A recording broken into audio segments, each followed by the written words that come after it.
My wife passed away a year ago. The necklace was the only thing she left me. My daughter and her husband sold it for a trip to Hawaii. A few days later, a jeweler called. Your wife asked me to contact you if this necklace was ever sold. There is something inside you need to see. What he showed me left me stunned. Before I continue this story, let me know where you are watching from in the comments below. Hit like and subscribe if you have ever had to stand up to family who underestimated your worth. My name is Booker. I am 70 years old. For 40 years, I worked as a structural engineer building bridges that could withstand earthquakes and hurricanes. I learned early on that the most dangerous cracks are the ones you cannot see until the pressure becomes too great. My own home had developed a fracture I ignored for too long. A fracture named Hunter, my son-in-law. It was exactly 365 days since Etta passed. The house still smelled faintly of her lavender polish, but the silence was heavier than the concrete beams I used to design.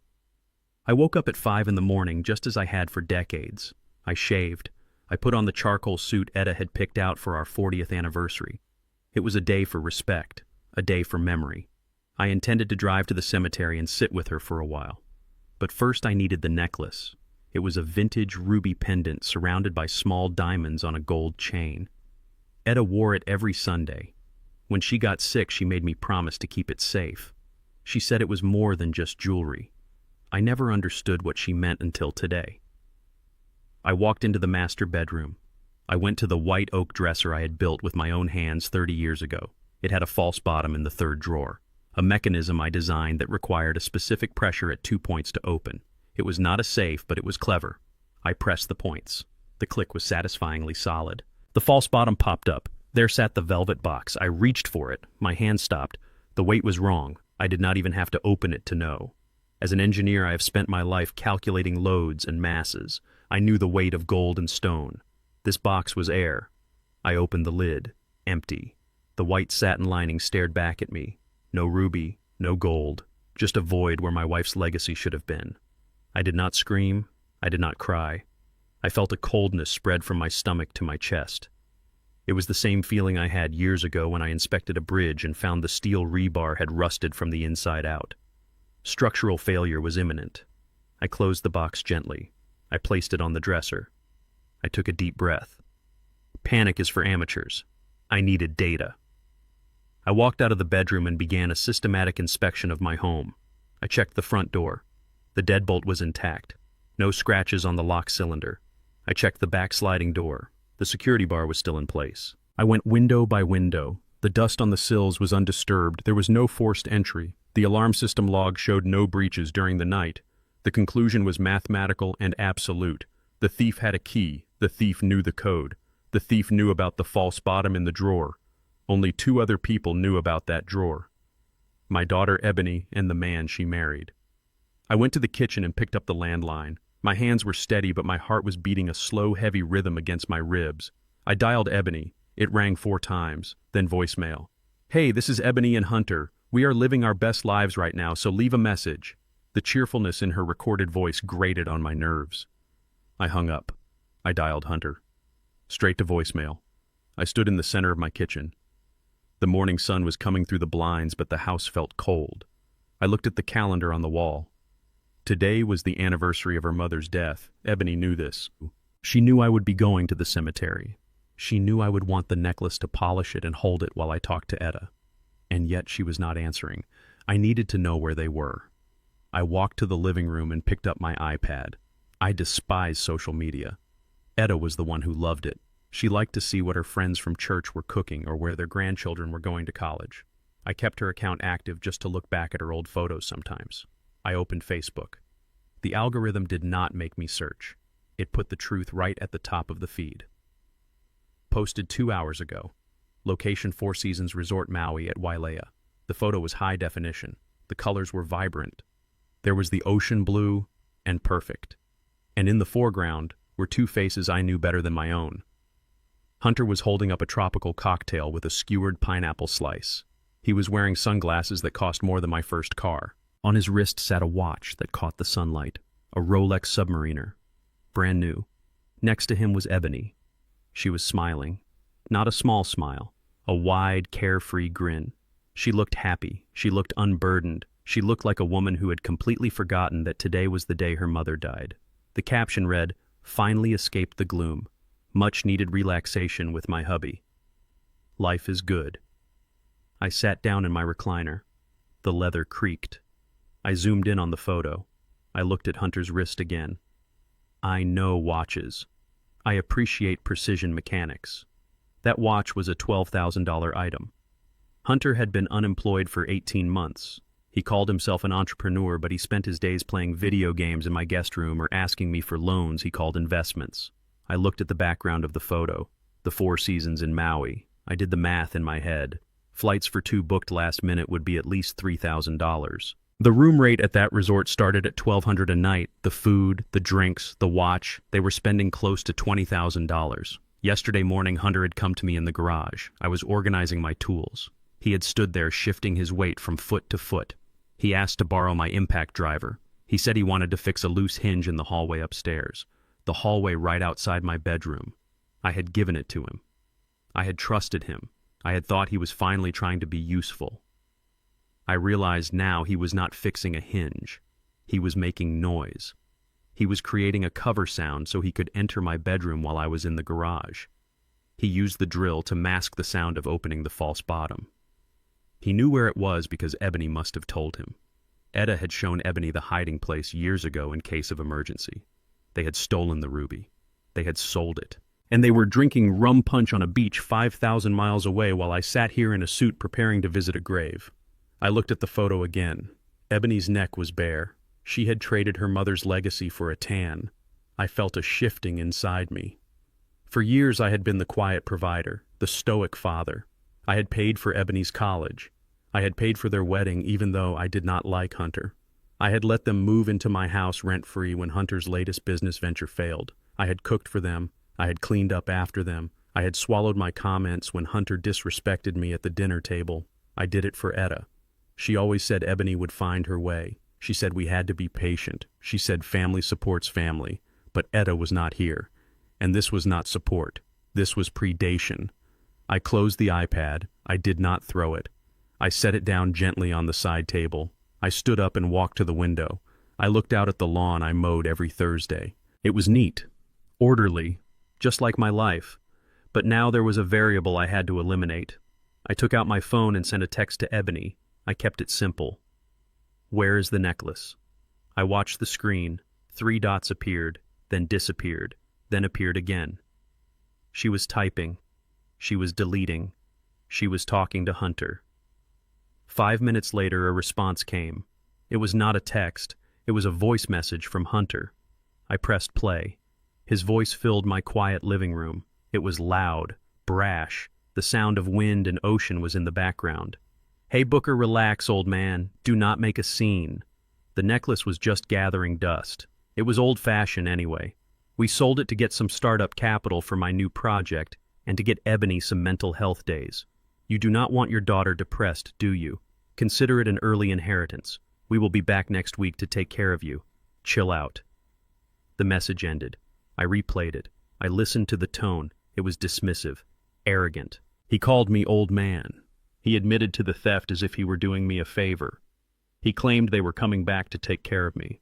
They thought I was feeble. They thought I was a senile old engineer who just tinkered in his garage. They thought they could rob me and pat me on the head and I would accept it because I was lonely. They were wrong. I went downstairs to the basement. This was my domain. Hunter and Ebony never came down here. They said it smelled like oil and sawdust. It was where I kept my workbench. It was also where I kept my server rack. I worked on high-security bank projects in the 90s. I knew about surveillance before surveillance was a consumer product. My house was hardwired. I had cameras that did not look like cameras. I sat at my computer terminal. I pulled up the footage from yesterday. There it was. 10:14 a.m. The camera hidden in the eye of the stuffed owl on the hallway bookshelf captured everything. Hunter walked into the frame. He was holding my impact driver. He looked toward the stairs to make sure I was not coming up. He signaled to someone off camera.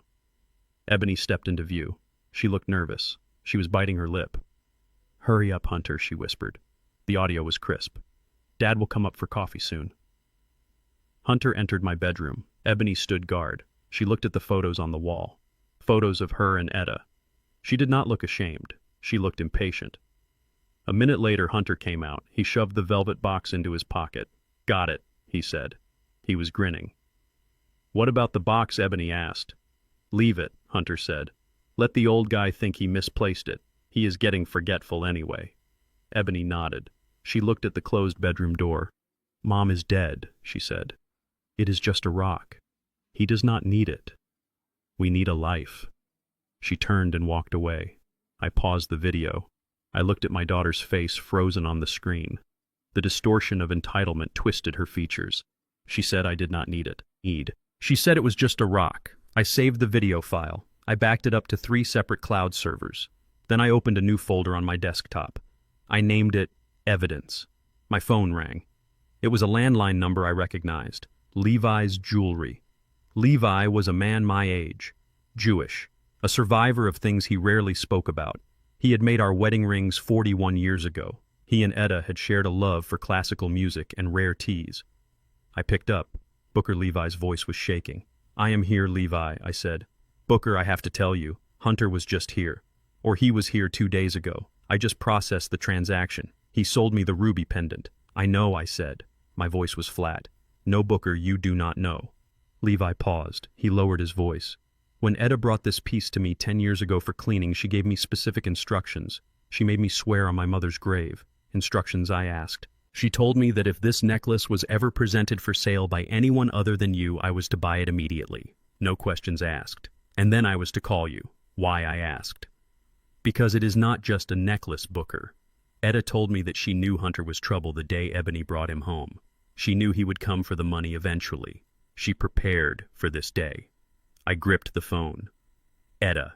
My brilliant Etta. She was always 3 steps ahead, even from the grave. "You need to come down here," Levi said. "There is something inside the stone. I have never seen anything like it. It is microscopic. You need to see it with your own eyes." "I will be there in 20 minutes, I said. I hung up. I stood up and smoothed my jacket. I checked my reflection in the dark monitor. The man looking back was not the grieving widower of this morning. The grief was still there, but it had hardened. It had crystallized into something sharp and cold. I walked out to the garage. I passed the spot where Hunter had asked for the drill. I got into my Ford F-150. It was a 2005 model. Hunter made fun of it. He called it a dinosaur. He did not know it had a modified engine and reinforced suspension. He did not know I kept it because it was reliable. Unlike him. I opened the garage door. The sunlight hit my face. I backed out into the driveway. My daughter was in Hawaii drinking cocktails on my dime. My son-in-law was wearing a stolen watch. They thought they had won the lottery. They had no idea they had just pulled the pin on a grenade. I shifted the truck into drive. I drove toward town. The road was straight, but my path had just taken a sharp turn. Etta had left me a map, and I was going to follow it to the end. This was not just about a necklace anymore. This was about a reckoning. I sat in the cab of my Ford truck, and the leather seat felt hot against my back. My phone felt heavy in my hand like a brick of lead or a loaded weapon. I looked at the text message I had just sent to my daughter. "Where is the necklace?" It was a simple question. It demanded a simple answer. But simple was not in the vocabulary of the man my daughter had married. I waited. The 3 dots on the screen danced. They appeared and disappeared. Then the audio file arrived. I pressed play.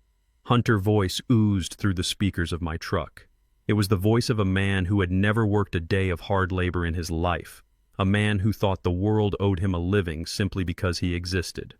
"Hey, Booker, relax. You are blowing this out of proportion. It is just a necklace. It is old.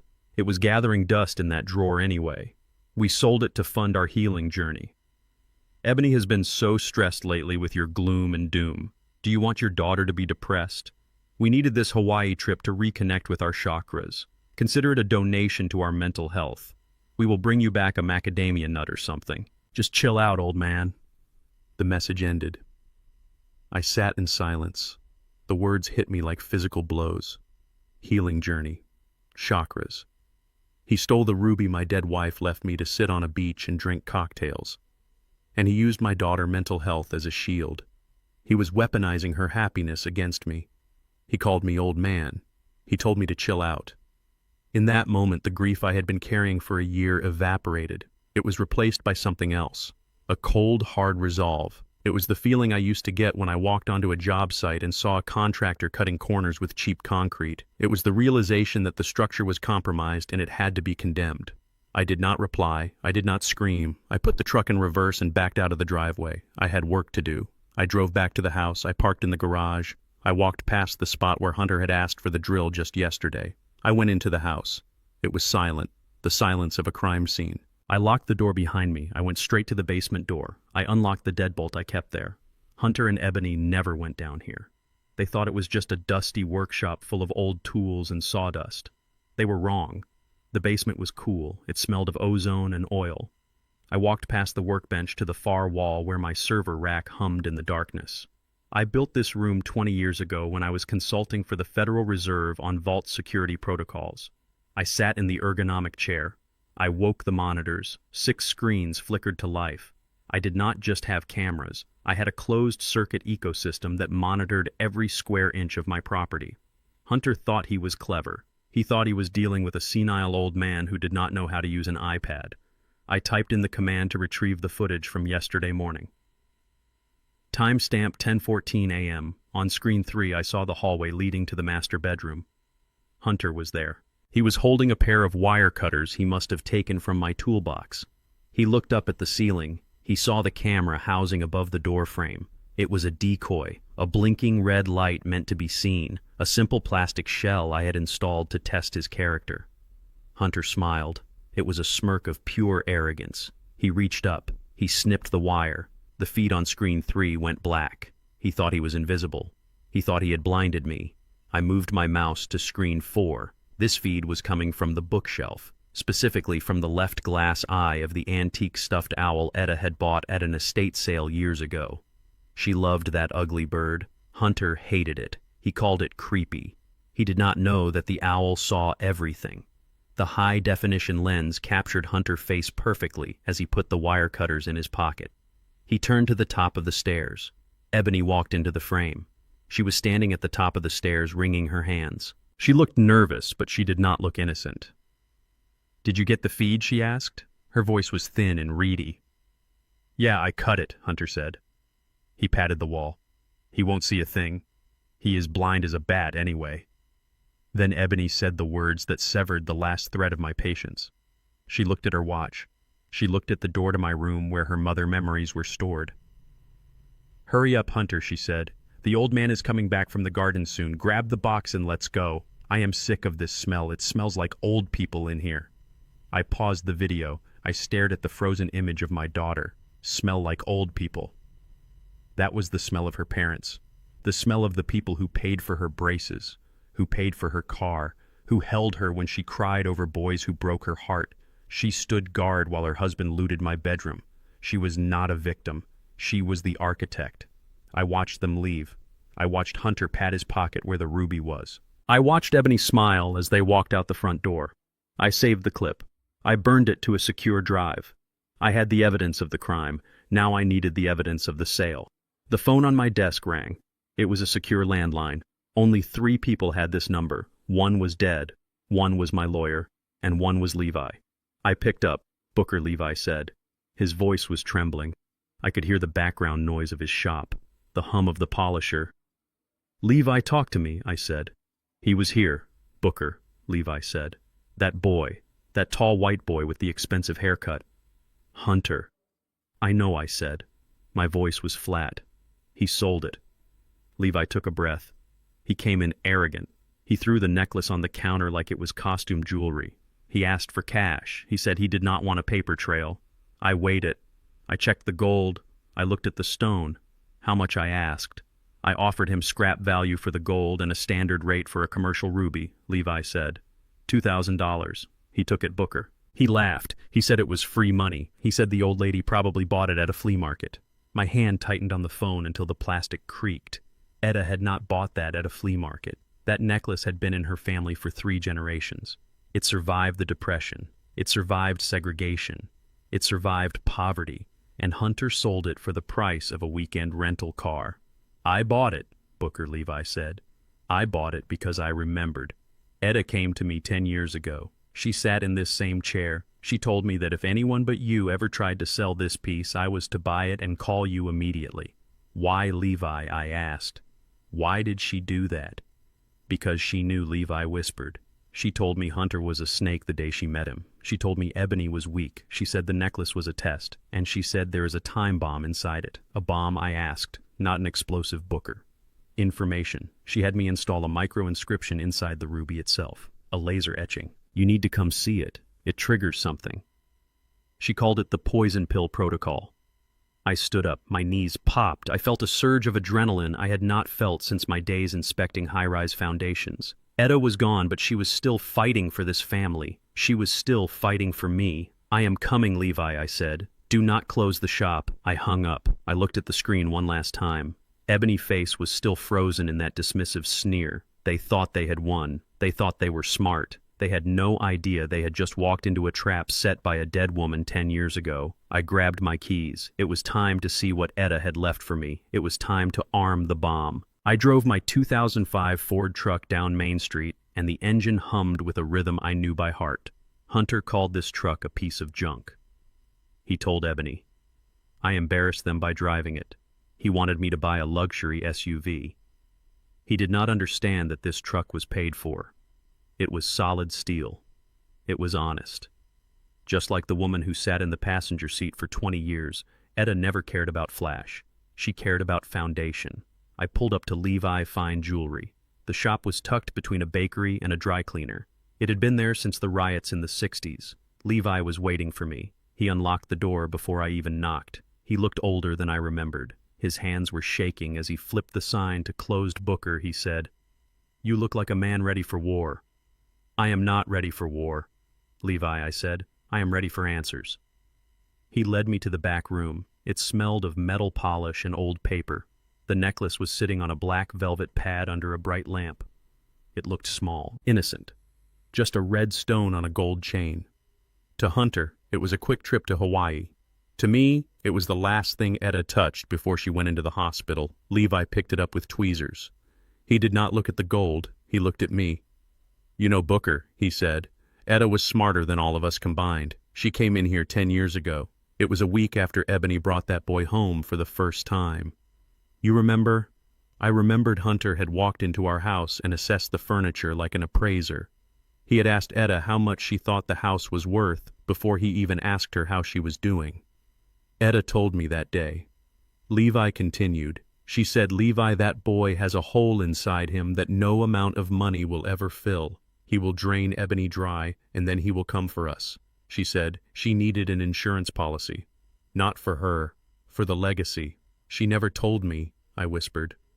"She wanted to protect you," Levi said. "She knew you would just work harder to fill the hole," Hunter dug. "She wanted to make sure that if the worst happened, the assets would be safe. She asked me to modify the ruby." "Modify it?" I asked. "It is a stone." Levi shook his head. "It is not just a stone. Booker, it is a key." Levi moved the velvet pad under a high-powered gemological microscope. He adjusted the focus knobs. He beckoned me over. "Look," he said. "Look right into the center of the table facet." I leaned in. I pressed my eye to the rubber cup. At first I saw only the deep red landscape of the ruby, the inclusions, the natural flaws. Then Levi turned a dial on the side of the scope that controlled a polarized light filter. Suddenly the red landscape shifted. In the center of the stone, suspended in the crystal lattice, there was something unnatural. It was a series of geometric shapes, tiny, precise, etched with a laser so fine it was invisible to the naked eye. It looked like a QR code, but more complex. "What is that?" I asked.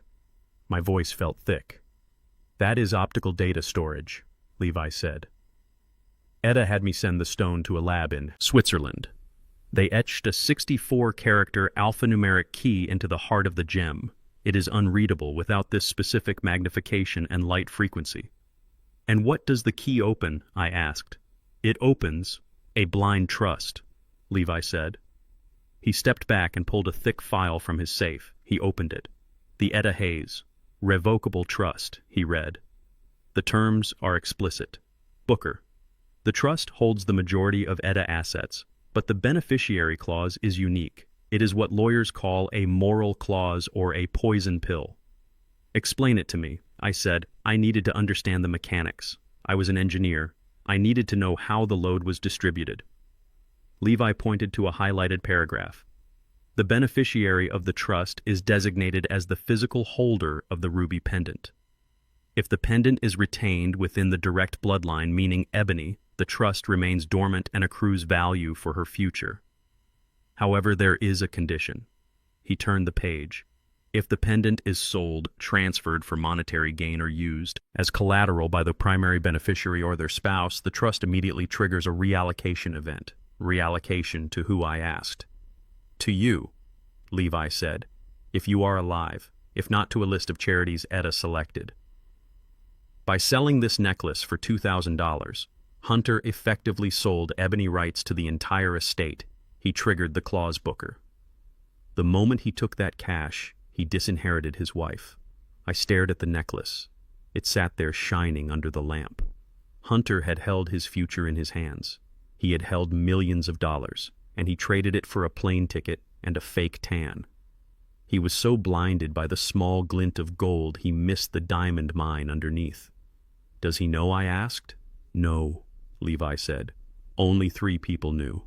Me, Etta, and the lawyer who drafted it, Mrs. Kowalski.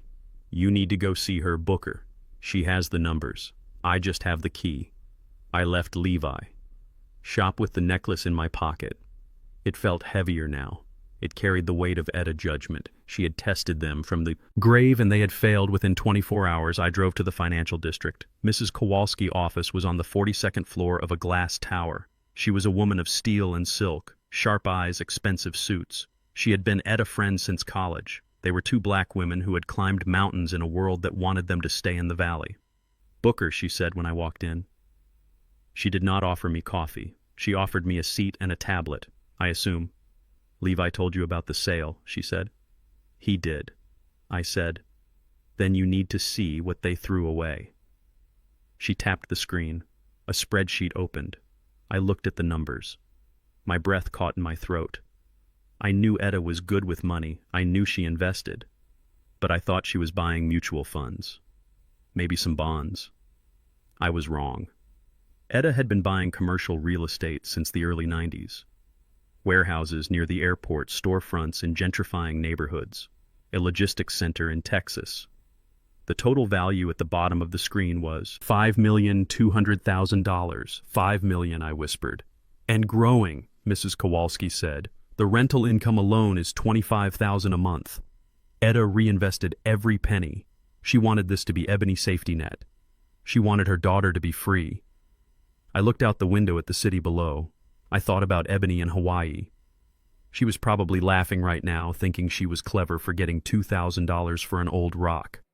She had traded a kingdom for a meal.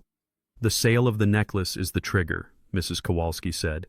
Legally, the trust has now reverted to you. Booker, you are the sole beneficiary. Ebony gets nothing. Hunter gets nothing. The $2,000 they got from Levi is their entire inheritance. I sat back in the leather chair. I felt a strange calm settle over me. It was the calm of a man who holds a royal flush while his opponent is betting the deed to his house on a pair of 2s. So it is mine, I said. All of it, Mrs. Kowalski said. We can file the paperwork today, can notify them. We can evict them from your house. We can crush them. Booker, I thought about it. I thought about the police. I thought about shouting at them, but that was too easy.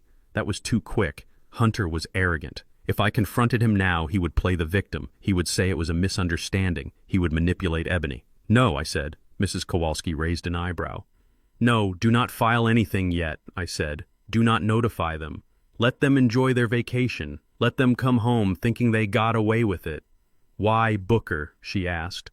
Because I want to see how far they will go, I said. Hunter thinks I am a weak old man. He thinks he can push me into a corner.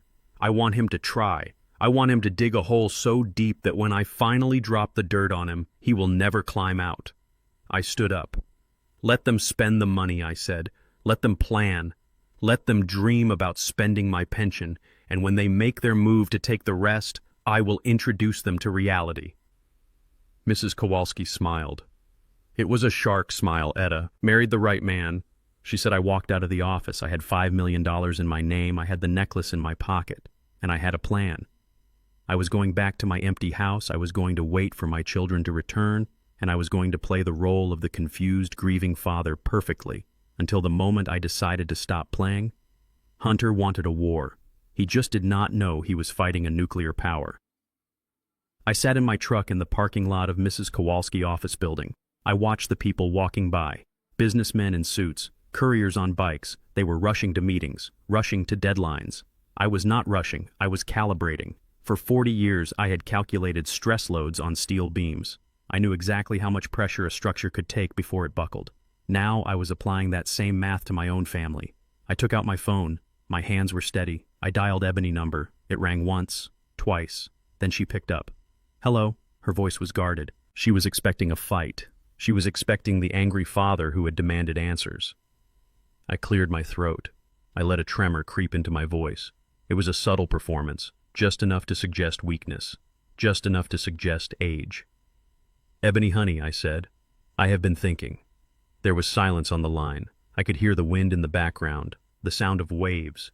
She was still on the beach, still spending my money, thinking about what she asked. Her tone was sharp, defensive. About the necklace, I said. I let out a long sigh. Maybe Hunter is right. Maybe I am just an old man holding on to the past. I have been forgetful lately.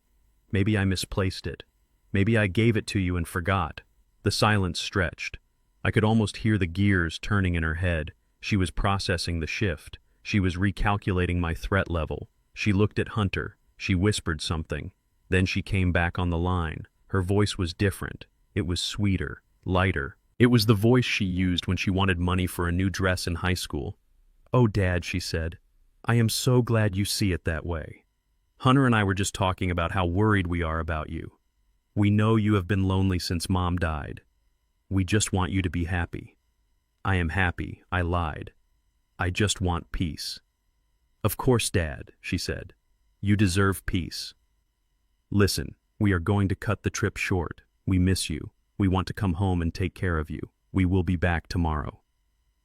Tomorrow, I asked. My heart skipped a beat. This was faster than I expected. They were not coming back out of love. They were coming back because they smelled blood in the water. My sudden capitulation had signaled weakness. Predators always attack the weak. That is wonderful, honey, I said. I will have dinner ready. You are a good dad, she said. See you soon. She hung up. I stared at the phone. Good dad. The words tasted like ash. She called me a good dad because I let her rob me. Because I let her disrespect her mother memory. She did not love me. She loved my compliance. I drove home. I had 24 hours to prepare. I went to the basement. I checked my servers. I checked the cameras. I made sure every angle was covered. I went to the guest room. I cleaned it. I made the bed. I wanted them to be comfortable. I wanted them to feel secure. Because the more secure they felt, the more mistakes they would make. The next afternoon, I heard a car pull into the driveway. It was a rental, a luxury SUV. Hunter got out first. He was wearing a floral shirt and shorts. He looked tan. He looked rich. He did not look like a man who had just sold his mother-in-law legacy for pocket change. Ebony got out. She was wearing a new dress. She was carrying bags from high-end stores. They walked to the front door. They did not knock. They used the key I had given them. I was standing in the hallway. I forced a smile onto my face. Welcome home, I said. Hunter walked right past me. He dropped his heavy suitcase on the floor with a thud. He looked around the living room as if he were inspecting a hotel lobby. God, it is stuffy in here, he said. Don't you ever open a window, Booker? He did not call me Dad. He did not call me Mr. Hayes. Just Booker. The disrespect was casual, automatic. Ebony hugged me. It was a quick hug, a performance hug. She smelled of coconut sunscreen and expensive perfume. Hi, Dad, she said. She pulled away quickly. Did you make dinner? We are starving. Airplane food is gross. I made pot roast, I said. Your mother recipe. Hunter groaned. Meat and potatoes again. We have been eating fresh seafood for 3 days. My system cannot handle heavy grease right now. I felt a flash of anger. Etta pot roast was legendary. It was comfort on a plate. Hunter was rejecting it just to assert dominance. I can make something else, I said. My voice was mild. Nah, forget it. Hunter said. He walked toward the stairs. He stopped. He looked up at the master bedroom door. My bedroom door. Hey, Booker, he said. Ebony and I were talking on the plane. We need to make some changes around here. Changes, I asked. Yeah, Hunter said. He started walking up the stairs. Ebony followed him. I followed them. Hunter stopped in front of my bedroom. He opened the door. He walked in. He stood in the center of the room, looking at the bed I had shared with Etta for 30 years. This room, he said, it has the best light. It has the view of the garden. It is the biggest room in the house. It is my room, I said. Hunter turned. He smiled. It was not a nice smile. It was the smile of a landlord evicting a tenant. Not anymore, he said. Look, Booker, you are one guy. You do not need all this space. Ebony and I are starting a business. We need an office. We need a headquarters. This room is perfect. He kicked my suitcase, which I had left by the closet. It slid across the floor and hit the wall. Besides, he added, it is depressing in here. All these old pictures. It smells like a funeral home. We need fresh energy. Ebony stood by the window. She was looking out at the garden Etta had planted. She did not look at me. Hunter is right, Dad, she said softly. We need space to grow. You want us to be successful, Don to you. I looked at them, my daughter and her husband, standing in the sanctuary of my marriage, planning to erase me. Where do you expect me to sleep? I asked. Hunter pointed down. The basement, he said. It is finished right. It has a bathroom. It is quiet down there. You like tinkering with your little projects. It is perfect for you, like a man cave or a retirement suite. The basement. They wanted to put me underground, out of sight, out of mind. It is damp down there, I said. My arthritis. Buy a dehumidifier, Hunter said. He waved his hand. Look, we are doing this for you. Less stairs to climb. Safer for an old guy. We are thinking of your health, Booker. He walked over to my dresser, the dresser with the false bottom. He ran his hand along the wood. We will need this furniture moved out by tonight, he said. The painters are coming tomorrow. We are going with a modern gray. This oak is outdated. Tonight, I asked. Yeah, tonight, Hunter said. He clapped his hands. Chop, chop, Booker. We want to get settled. He walked out of the room. He brushed past me. His shoulder hit mine. It was not an accident. It was a shove, a physical assertion of power. Ebony followed him. She paused at the door. It is for the best, Dad, she said. You will see. It will be cozy down there. She left me standing alone in my room, the room where I had held Etta's hand as she took her last breath, the room where we had dreamed of growing old together. They were taking it. They were taking everything. I did not argue. I did not fight. I packed my clothes. I packed the photo of Etta from the nightstand. I packed my books. I spent the next 2 hours moving my life down a flight of stairs. Every trip was a reminder of my new status. I was no longer the patriarch. I was the guest, the burden. Hunter sat on the couch in the living room watching television. He drank a beer he had taken from my fridge. He did not offer to help. He watched me struggle with a heavy box of winter coats. Careful there, old-timer, he called out. Watch the back. We do not have money for hospital bills. Healthcare is expensive, you know. Try not to break a hip. I gripped the railing. My knuckles turned white. I imagined dropping the box. I imagined walking over to him and showing him exactly how much strength a 70-year-old structural engineer still had. I imagined throwing him through the front window. But I did not. I took a breath. I walked down the stairs. I entered the basement. It was cool. It was quiet. I put the box down. I looked around. This was my command center. My bunker. They thought they had banished me to the dungeon. They thought they had put me in a box where I could not hurt them. They were wrong. They had just put me in the cockpit. I sat down at my desk. I turned on the monitors. I saw Hunter on screen 1. He was laughing at something on the TV. I saw Ebony on screen 2. She was in the kitchen pouring wine. I opened a new file. I named it Eviction Protocol. They wanted the master bedroom. They could have it. They wanted to play house. I would let them. But they forgot one thing. I built this house. I knew every wire, every pipe, every weakness. And now I was going to bring the roof down on their heads. The basement was cold. It smelled of damp concrete and memories I had packed away in cardboard boxes decades ago. I sat on a folding metal chair next to the water heater. Above my head I could hear the floorboards creak. Every footstep was a reminder of my displacement. Hunter was walking in my bedroom. Ebony was walking in my kitchen. They were living their lives on top of mine, literally and metaphorically. I did not turn on the main lights. I liked the dark. It helped me think. I looked at the setup on my workbench. To the untrained eye, it looked like a pile of old computer parts and tangled wires. Hunter had glanced at it when he threw my suitcase down the stairs and called it junk. He saw e-waste. I saw a weapon. I had spent 30 years designing security infrastructures for regional banks. I knew that the strongest walls were useless if the data lines were compromised. I pulled my laptop closer. The screen glowed with a soft blue light. I accessed the home router. It was a high-end model I had installed myself. I had created a backdoor administrative account years ago just in case I ever locked myself out. Now I was using it to lock them in. I installed a packet sniffer on the network. It is a piece of software that captures data traveling through a network. Every email they sent, every website they visited, every voice over IP call they made, it all had to pass through my router, and now it all passed through my screen. I watched the data stream flow. It was like watching a river. Most of it was noise, social media scrolling, online shopping for things they could not afford. But I was looking for the currents underneath. I was looking for the secrets. Upstairs I heard a loud thud, then laughter. They were probably moving the heavy oak dresser, the one with the false bottom. They did not know it was empty. They did not know the real treasure was sitting on a hard drive 2 floors below them. I adjusted my headset. I turned up the gain on the audio monitors. I had placed microphones in the smoke detectors 6 months ago, not because I suspected them then, but because I am an engineer. Redundancy is my religion. I like to know if a pipe bursts or a window breaks while I am away. Now those microphones were my ears. I heard the clink of glasses.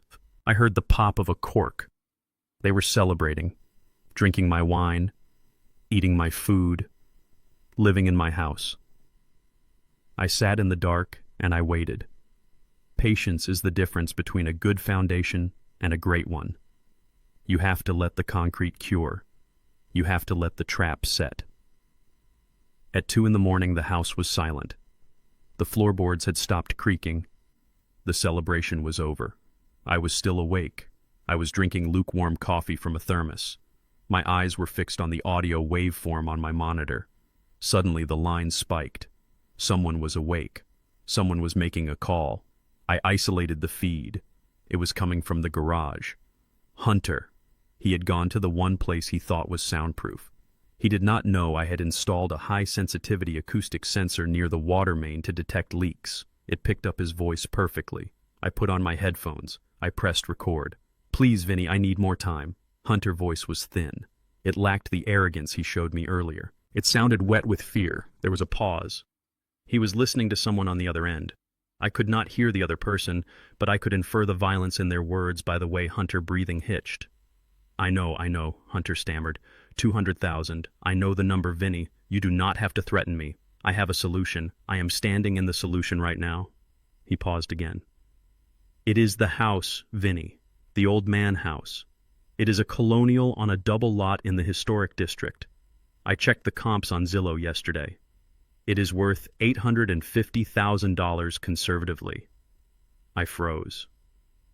850,000. That was the market value. He had done his homework. He had appraised my life, and he was trading it for his freedom. "Yeah, he is still here," Hunter said. He lowered his voice. "But he is feeble, Vinny. He is losing it. His memory is shot. I have him living in the basement like a troll. He does whatever I say. I just need a week. Maybe 10 days. I am going to get him to sign over the deed. I will tell him it is for insurance or tax purposes. He will sign anything if I tell him it helps Ebony." I clenched my fist. He was using my love for my daughter as the lever to pry my home away from me. "Just hold off the boys," Vinny Hunter pleaded. "Do not come to the house. Not yet. If he sees you, he might get spooked. Just give me a week. Once the deed is in my name, I will take out a hard money loan and pay you in full, plus interest. Just do not hurt me." The call ended. I sat back in my chair. The silence of the basement felt heavy. Vinny. $200,000. Crypto gambling debts. I knew the type. Hunter had bet on digital coins thinking he was a genius and the market had eaten him alive. Now he was trying to feed me to the sharks to save himself. He called me a troll. He said I was feeble. I saved the recording. I named the file Vinny Protocol. I checked the timestamp. 2:14 a.m. He was desperate. Desperation makes people sloppy. It makes them rush. He needed the deed in a week. That meant he would make his move soon. I needed to be ready. I needed to know exactly how deep the rot went. I opened my email. There was a new message from Mrs. Kowalski. The subject line was simply credit report. I opened the attachment. It was a comprehensive financial audit of my identity. Mrs. Kowalski had run a check on my social security number. I scrolled down the PDF. The light from the screen hurt my tired eyes, but the numbers hurt more. 3 credit cards. Chase, American Express, Citibank. All opened in the last 6 months. All opened under the name Booker Hayes. All sent to a post office box in Hunter name. I looked at the balances. $15,000 at a luxury car rental agency. $12,000 at high-end clothing boutiques. $8,000 at nightclubs and bars. $10,000 in cash advances. Total outstanding debt, $45,000. They had stolen my identity. They had leveraged my good name, my 80-year credit score to fund a lifestyle they could not earn. This was not just bad family dynamics. This was a felony. This was federal crime. I printed the report. The printer hummed softly in the corner. I picked up the warm pages. This was the ammunition. I could call the police right now. I could have Hunter arrested before sunrise, but that would be too kind. He would go to jail, but he would not learn. And Ebony, she would blame me. She would say I was cruel. She would say I ruined her life. I needed Ebony to see him for what he was. I needed her to choose. I heard the door at the top of the stairs open. It was morning. The sun was coming through the small basement windows. Dad, are you awake? It was Ebony. Her voice was soft, cautious. I am here, I called out. My voice sounded raspy. I did not have to fake that. I had not slept. She came down the stairs. She was wearing a silk robe that I now knew I had paid for. She held a cup of coffee. I brought you some coffee, she said. She looked around the basement. She wrinkled her nose at the smell of oil. It is cozy down here, she lied. Thank you, I said. I took the cup. I did not drink it. I did not trust anything they gave me anymore. She sat on a wooden stool. She pulled her robe tighter. She looked nervous. Dad, she said. Hunter and I were talking. We are worried about you. Worried, I asked. About your finances, she said. We know the pension is not much, and the house upkeep is expensive. Hunter has a friend in finance. He says we could get a business loan to start our company, and the profits would pay for everything. We could take care of you properly. Here it comes. The pitch. That sounds nice, I said. I played the part. The confused old man. It is nice, Ebony said. She reached into her pocket. She pulled out a folded document. It was thick, legal-size paper. We just need you to sign this, she said. It is just a formality. It lets us use the house as leverage for the business loan. We will pay it back in a few months. You will not even notice. I looked at the paper. I did not need to read it to know what it was. It was a quitclaim deed. It would transfer the title of the house to Hunter and Ebony. She was handing me my own eviction notice and calling it a formality. I took the pen she offered. My hand shook. I let it shake. I do not know, Ebony, I said. My eyes are so bad lately. I cannot read the fine print. I should probably have my lawyer look at it. Panic flashed in her eyes. No, Dad, she said quickly. Lawyers cost money. We do not need that. Hunter read it. It is standard. Just sign here. She pointed to the line. Her fingernail was painted red, the color of the ruby she had sold. I held the pen over the paper. I watched her breath hold. She was so close. She thought she had me. I lowered the pen. I touched the paper. Then I stopped. I am feeling dizzy, I said. I dropped the pen. It clattered on the concrete floor. I think I need to lie down, honey. Can we do this later? Ebony's face fell. She looked angry for a split second before she masked it with concern. Okay, Dad, she said. Her voice was tight. Rest. We can do it tonight. But we really need to get it done. For the business. She picked up the document. She snatched the pen. Get some sleep, she said. She walked up the stairs. She did not look back. I waited until the door closed. I waited until I heard her footsteps fade. Then I picked up the credit report. I picked up the recording of Vinny. I put them in a metal lockbox, and I slid it under the workbench. They wanted me to sign. They wanted the house. I would give them something to sign. I would give them a reality they could not escape. I turned back to my computer. I opened the folder marked Evidence. I added the credit report. I added the Vinny recording. The file was getting heavy. It was almost ready to drop. Tonight they would try again. Tonight they would push harder. And tonight I would be ready. I checked the camera feed in the kitchen. Hunter was there. He was pacing. He was on the phone again. Probably Vinny. I zoomed in. I could see the sweat on his forehead. Good, I whispered to the empty basement. Sweat while you can, son, because soon you are going to freeze. I sat in the darkness of my basement bunker listening to the floorboards creak above my head. It was the sound of a marriage disintegrating under the weight of greed. Hunter was pacing back and forth in the living room.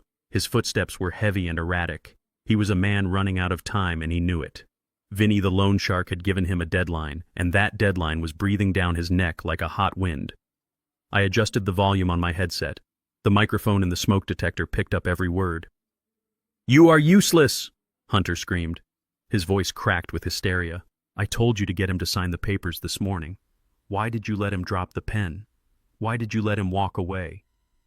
I heard Ebony sobbing. It was a weak, pathetic sound. "I did try, Hunter. He said he was dizzy. He said he could not see the lines. What did you want me to do, force his hand?"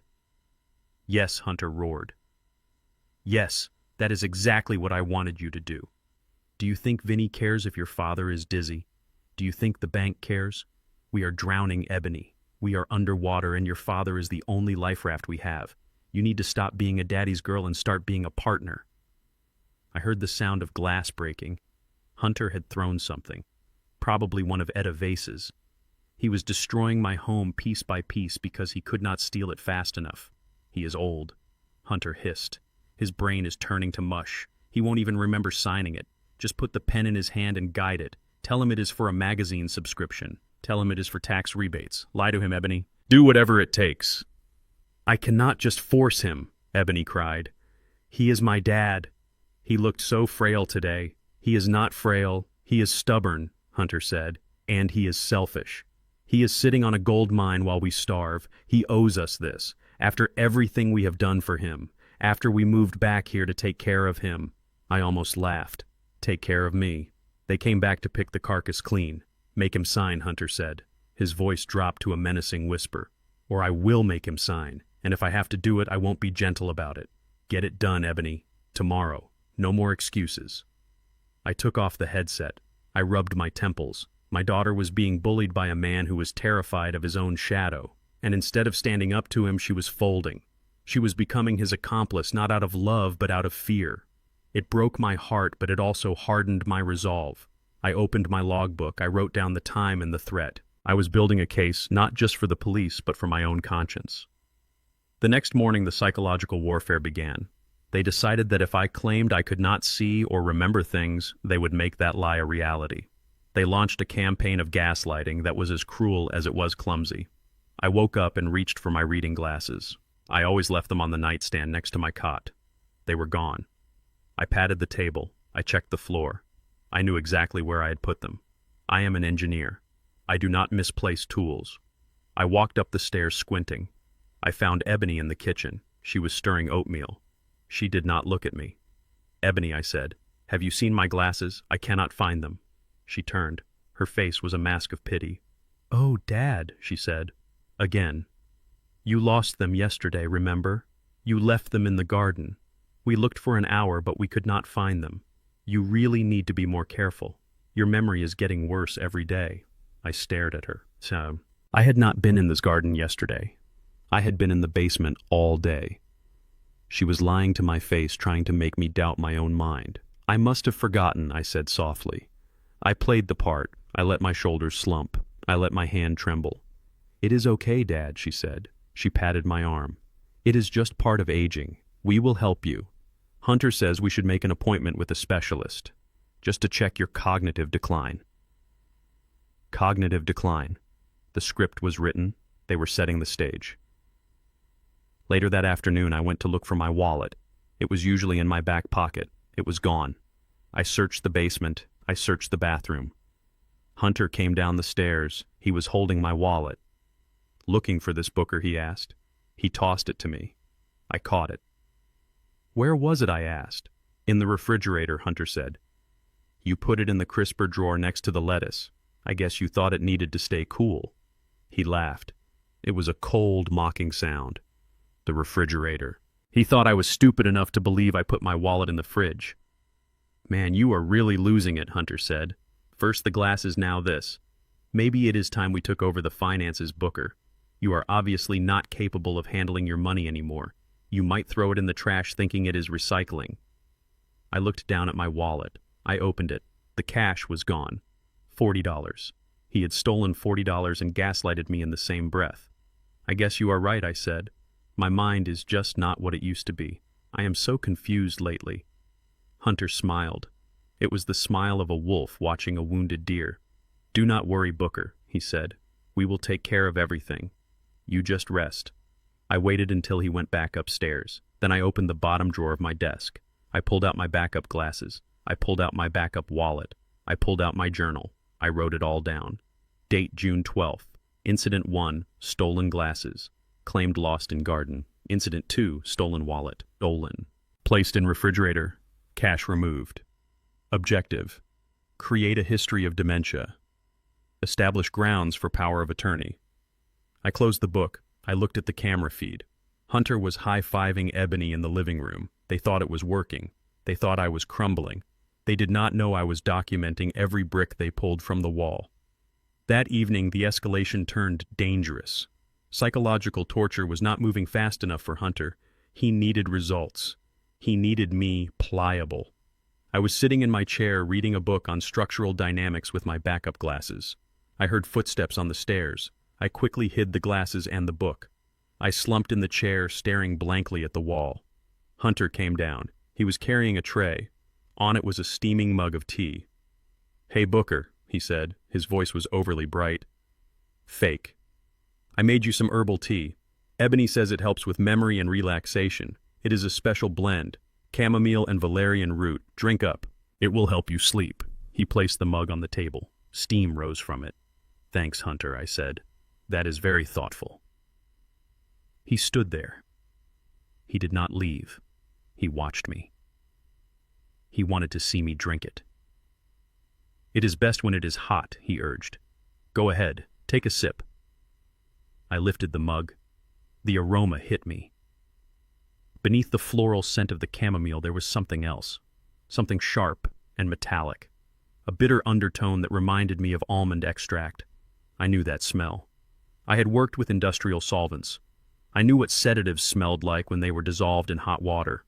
I brought the cup to my lips. I pretended to blow on it. "It is too hot," I said. "My tongue is sensitive.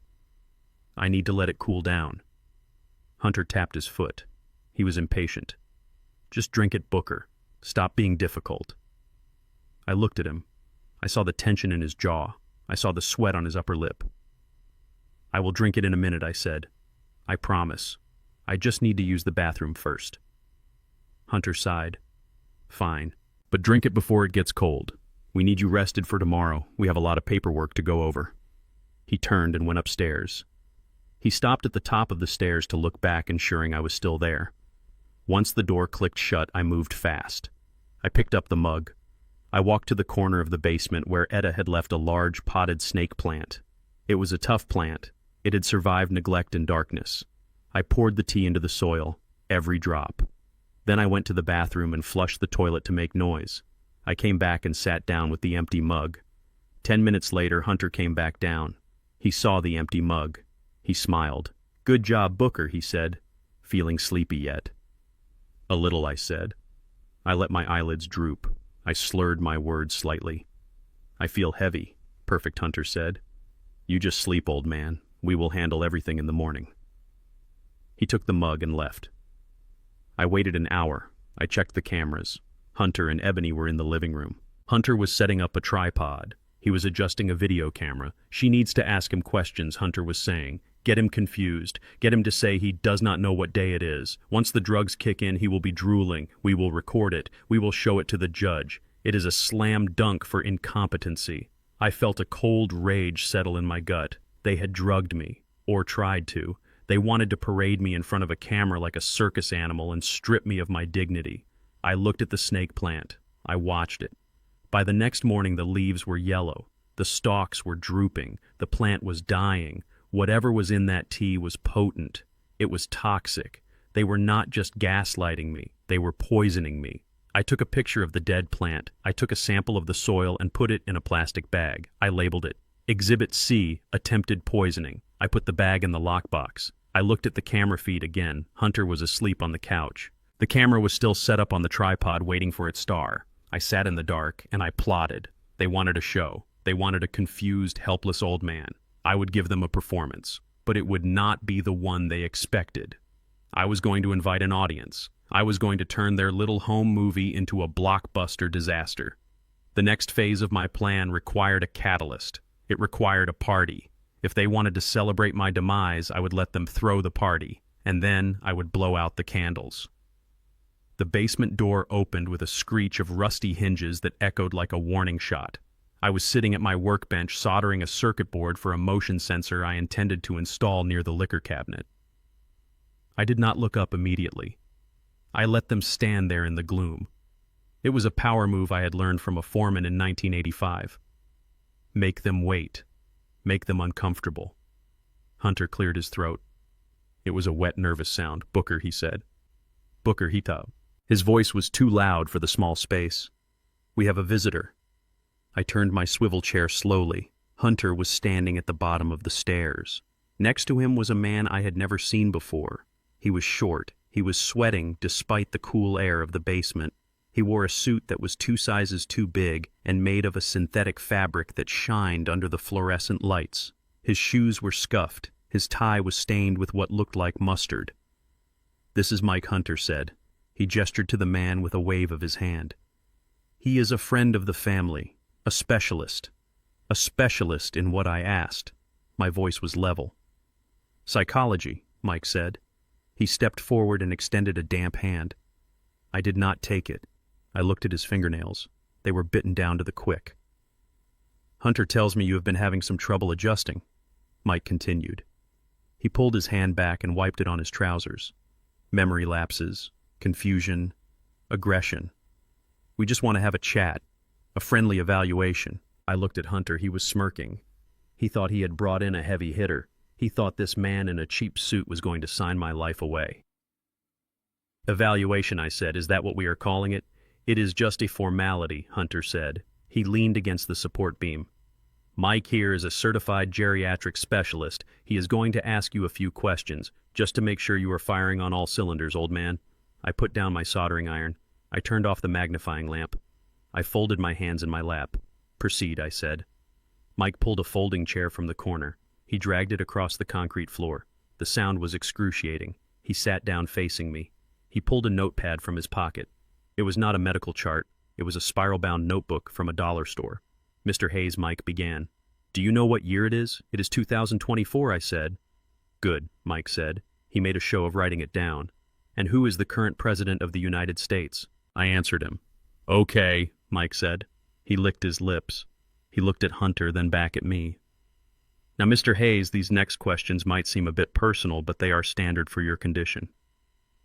My condition, I asked. Dementia, Mike said. He said the word with a casual cruelty. Hunter tells me you have been forgetting basic hygiene. He says you sometimes forget where the bathroom is. Do you soil yourself, Mr. Hayes? The question hung in the air. It was designed to humiliate. It was designed to make me angry. If I shouted, if I got defensive, they would say I was agitated. They would say I was unstable. I looked at Mike. I looked at his cheap watch. I looked at the sweat beading on his upper lip. I do not soil myself, Mike, I said. But I am curious. Since you are a medical professional, you must be aware of the Health Insurance Portability and Accountability Act. Mike blinked. He stopped writing. What? HIPAA, I said. Federal law. It protects patient privacy. It also requires specific protocols for medical evaluations. Protocols you are currently violating by conducting a psychiatric assessment in a basement without a clean environment, without consent, and with a third-party observer present. Mike shifted in his chair. The metal legs scraped the floor. This is an informal assessment, he stammered. There is no such thing as an informal assessment when the goal is to declare legal incompetency, I said. I leaned forward. The light from my workbench lamp hit my face. I let him see my eyes. They were not the eyes of a confused old man. Furthermore, I continued. I noticed you did not introduce yourself with a title. Are you a psychiatrist? A psychologist? A clinical social worker? I am a counselor, Mike said. His voice was getting higher. A counselor, I repeated. Interesting.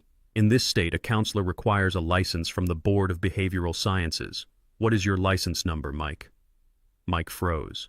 He looked at Hunter. Hunter's face had gone red. He does not need to give you that, Hunter snapped. Just answer the questions, Booker. Actually, he does, I said. Under State Code Section 4990, any practitioner must display or provide their license number upon request.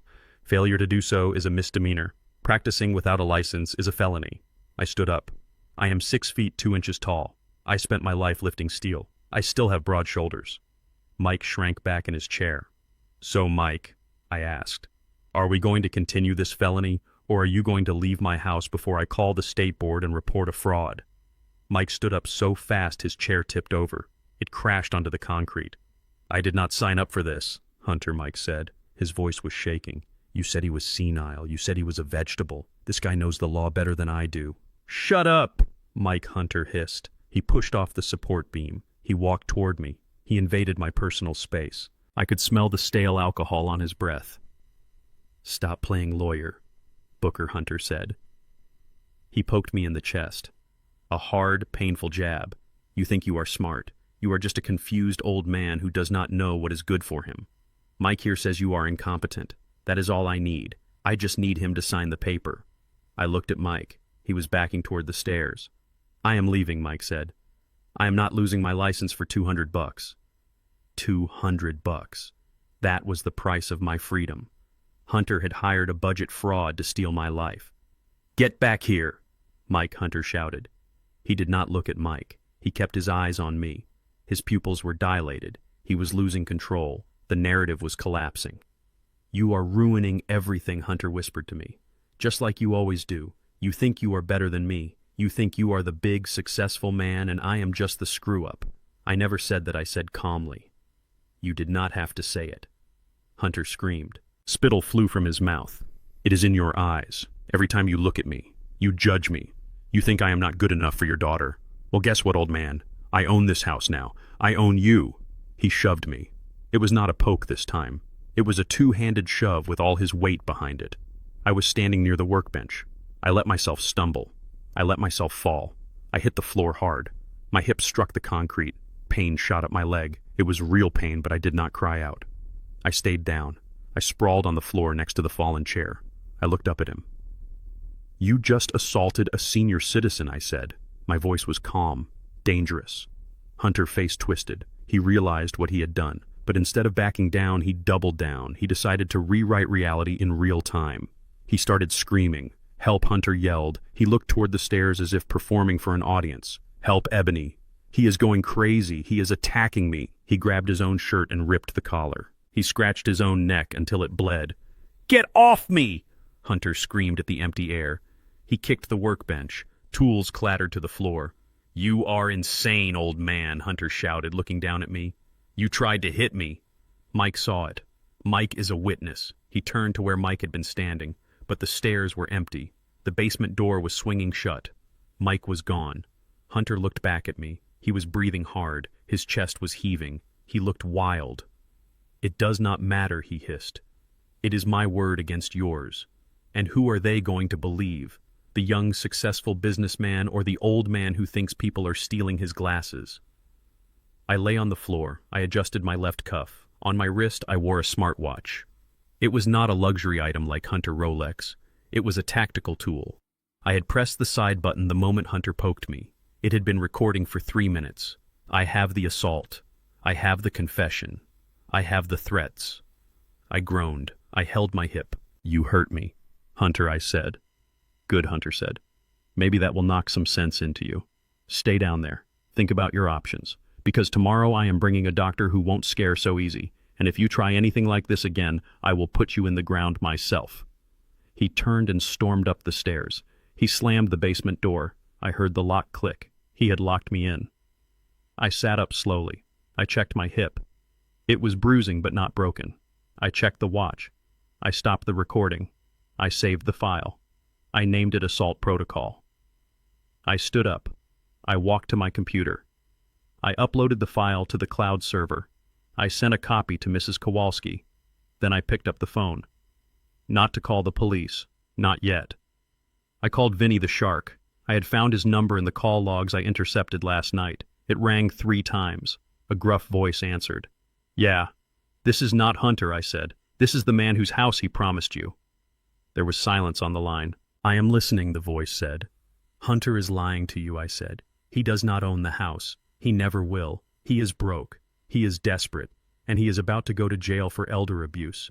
If you want your money, you are barking up the wrong tree." "Who is this?" the voice asked. "This is the guy who has $5 million in a blind trust," I said. "And I am the guy who was throwing a party on Saturday. Hunter invited you, right?" "Yeah, he did," the voice said.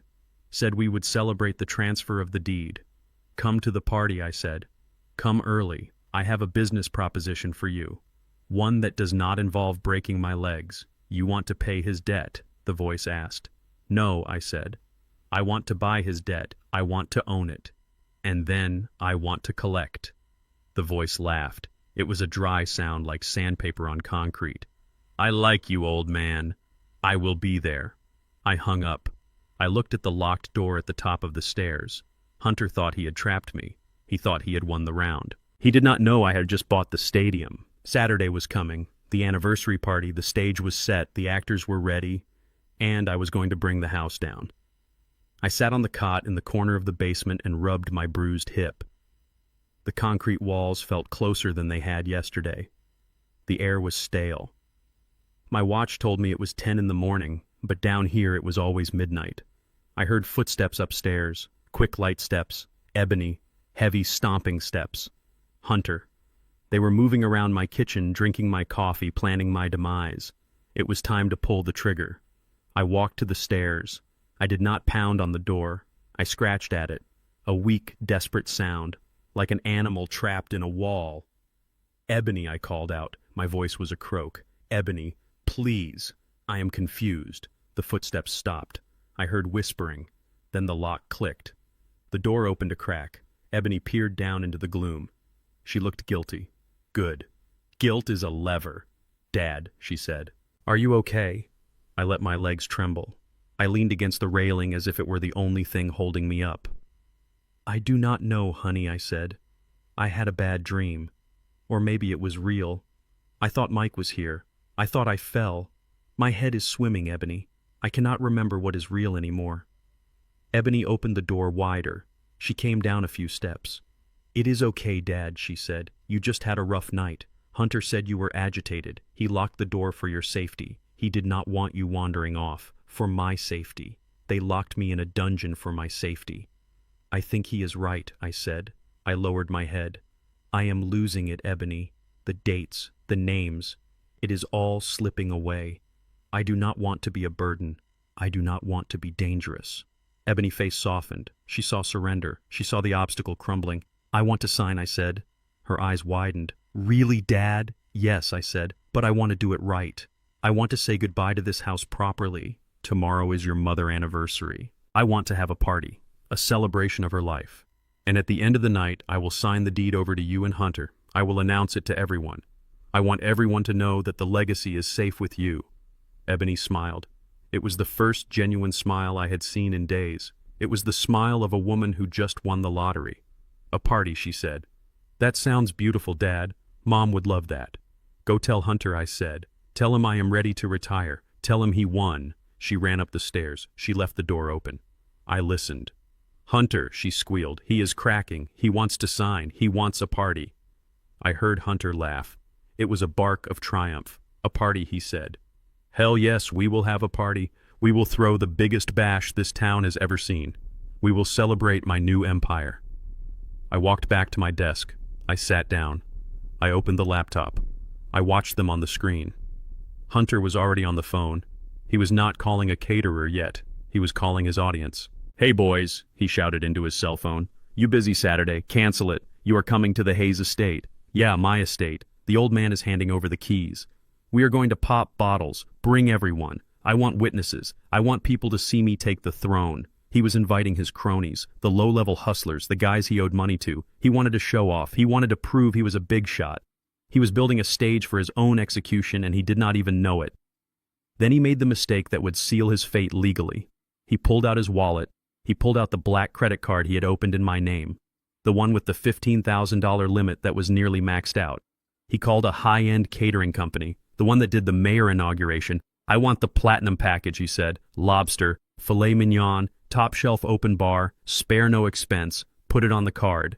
Name on the card is Booker Hayes. Yeah, that is me. I am the owner." I watched the transaction hit my credit alert system in real time. $5,000, authorization pending. I could have blocked it. I could have called the bank right then, but I did not. I let it go through. "Let him dig," I whispered. "Let him spend.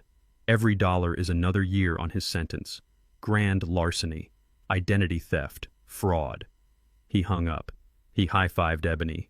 "We are rich, baby," he yelled. "We made it." He sat down at my kitchen table. He put his feet up on the wood. He looked like a king. I turned away from the screen. I had my own calls to make. I picked up the burner phone I had bought cash months ago. I dialed a number I had memorized. ProGuard Security. "This is Booker Hayes," I said. "I need a team for Saturday night. 6 men, armed, plain clothes. I want them invisible until I give the signal." "Mr. Hayes," the voice on the other end said. "We usually require a deposit and a contract week in advance. I wired $10,000 to your account 5 minutes ago," I said. "Check it." There was a pause. Then the tapping of keys. "Payment received, Mr. Hayes. We are at your disposal. What are the rules of engagement?" "Perimeter control," I said. "No one enters without an invite. And once the doors close at 8 p.m., no one leaves." "Not until the police arrive," police the voice asked. "That is the finale," I said. "Your job is to make sure the guests of honor do not slip out the back door when the fireworks start." "Understood, sir. We will be there at 6. I hung up. One team secured. Next, I called Jim, Sheriff Jim Miller. We had played high school football together in 1970. We fished for bass every 3rd Sunday of the month. He was the only man in town who knew I had turned down a job at the Pentagon to stay close to Etta. "Jim," I said. "Booker," Jim answered. His voice was warm. "Long time no see." "I heard you had some family in town." "I do," I said. "And that is why I am calling. I need you to come to a party on Saturday, Jim. But do not wear your fishing vest. Wear the badge. And bring the deputies." "Is everything okay?" Booker Jim asked. His tone shifted instantly from friend to lawman. "No, Jim," I said. "It is not. I have a situation. I have evidence of multiple felonies. Elder abuse. Grand theft. Conspiracy. I'm going to serve it up on a silver platter Saturday night. I need you there to take out the trash." Jim was silent for a moment. He trusted me. He knew I did not cry wolf. "I will be there, Booker," he said. "Just tell me when." 9 p.m., I said. "Come in quietly. Park down the street. When you hear the music stop, come through the front door." "Copy that," Jim said. "Watch your back." "Booker." "I am watching it, Jim," I said. "I have been watching it for a long time." I hung up. 2 teams secured. Now for the wild card. I picked up the phone one last time. I dialed Vinny. I heard the ring. I heard the pickup. "Yeah." "Vinny," I said. "It is Booker. The party is Saturday. 7 p.m. "I will be there," Vinny said. "Good," I said. "Bring the promissory note Hunter signed. Bring the texts. Bring every piece of leverage you have on him." "Why?" Vinny asked. "Because I am going to pay you," I said. "But I am not going to pay you with cash. I am going to pay you with satisfaction. Hunter told you he owns this house. He told you I am senile. On Saturday, I am going to prove to you and everyone else that he is a liar and a thief, and when I am done with him, he will not have a penny to pay you." Vinny laughed. It was a low, dark sound. "If he cannot pay me, I am going to break his legs, old man." "You can do whatever you want with him after the police are done with him," I said. "But if you want to see a man destroyed without lifting a finger, you come to my house." "I am intrigued," Vinny said. "I will bring the paperwork." I put the phone down. The board was set. The pieces were moving. Upstairs the music was blaring. Hunter was celebrating. He thought he was the puppet master. He thought he was pulling the strings on a confused old man. He did not know the strings were actually nooses. And on Saturday night I was going to kick the chair out from under him. I walked over to the corner of the basement where my old tuxedo hung in a garment bag. I unzipped it. It smelled of cedar and mothballs. I brushed the lapel. I was going to look my best. Etta would have wanted that. This was not just a party. It was a funeral for the man my daughter married. And I was going to deliver the eulogy. Saturday evening arrived with the humidity of a storm waiting to break. I stood in the shadow of the back porch door watching my garden transform into a carnival of greed. Hunter had spared no expense because it was not his money he was spending. He had hired a lighting crew to string Edison bulbs through the old oak trees Etta and I had planted 40 years ago. He had rented white Chiavari chairs and tables covered in linens that cost more to rent for one night than I spent on groceries in a month. The catering staff moved like ants carrying trays of lobster tails and Wagyu beef sliders. I watched them set up a champagne tower near the rose bushes. The crystal glasses, stacked 6 levels high, glinted under the artificial lights. It was precarious. One wrong move and the whole thing would shatter. It was a perfect metaphor for Hunter life. Hunter stood in the center of the patio greeting guests. He was wearing an Armani tuxedo. I knew it was Armani because I had seen the charge on my credit card alert system yesterday. $3,500. It was a midnight blue shawl collar suit that was tailored to within an inch of its life. He looked handsome. He looked successful. He looked like a man who owned the world. Next to him stood Ebony. She was wearing a silver sequined gown that was too tight and too flashy for a backyard garden party. Around her neck, she wore a necklace of large, clear stones. From a distance, they sparkled. From where I stood, I could see the dull refraction of cubic zirconia, costume jewelry. She had traded a ruby worth a fortune for glass worth $50. She was laughing too loud. Her hand gripped a champagne flute so hard I thought the stem would snap.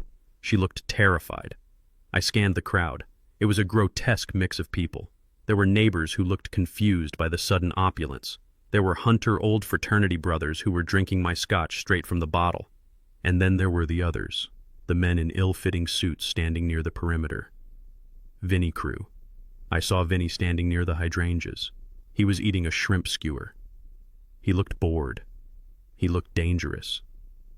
He caught my eye through the window. He did not wave. He just nodded once. He was waiting for his payment. Near the back gate, hidden in the shadows of the hedges, I saw the outline of a man. It was the lead officer from ProGuard Security. He gave me a subtle hand signal. The perimeter was secure. No one was getting out. I adjusted my own tie. I was wearing the black tuxedo Etta had bought me for the engineers' gala 10 years ago. It was classic. It was wool. It smelled of lavender and dignity. I checked my pocket. The microphone remote was there. I checked my other pocket. The ruby necklace was there, wrapped in a silk handkerchief. It was time to join the party. I opened the door and stepped out. The noise hit me first. The chatter of 100 people, the clinking of glass, the thumping bass of a DJ Hunter had hired. No one noticed me at first. I was just the old man in the background, the prop. I walked to the edge of the crowd. I watched my son-in-law holding court. He was telling a story to a group of men. He was gesturing wildly with a cigar in his hand. "Yeah, we are going to gut the whole first floor," he said. "Open concept. Modern. Get rid of all this antique junk. We want a fresh start." I clenched my jaw. He was talking about demolishing my life while standing on my grass. Ebony saw me. Her eyes widened. She rushed over. "Dad," she hissed. "You are finally here." She looked me up and down. She smoothed my lapel. Her hands were shaking. "You look nice," she said, "but please do not say anything weird tonight. Just smile. Shake hands. And when Hunter calls you up, just sign the papers." "Okay." I looked at my daughter. I saw the fear in her eyes. She knew this was wrong. She knew she was betraying me, but she was too weak to stop it. "I will do what needs to be done, Ebony," I said. She interpreted that as compliance. She sighed with relief. "Good," she said. "Just sit over there. We will call you when it is time." She pointed to a chair in the corner away from the main action. It was the kids' table, essentially. I sat down. I waited. I watched Hunter drain his glass and signal the DJ to cut the music. The music died. A feedback squeal ripped through the speakers. Hunter tapped the microphone. "Testing, testing," he boomed.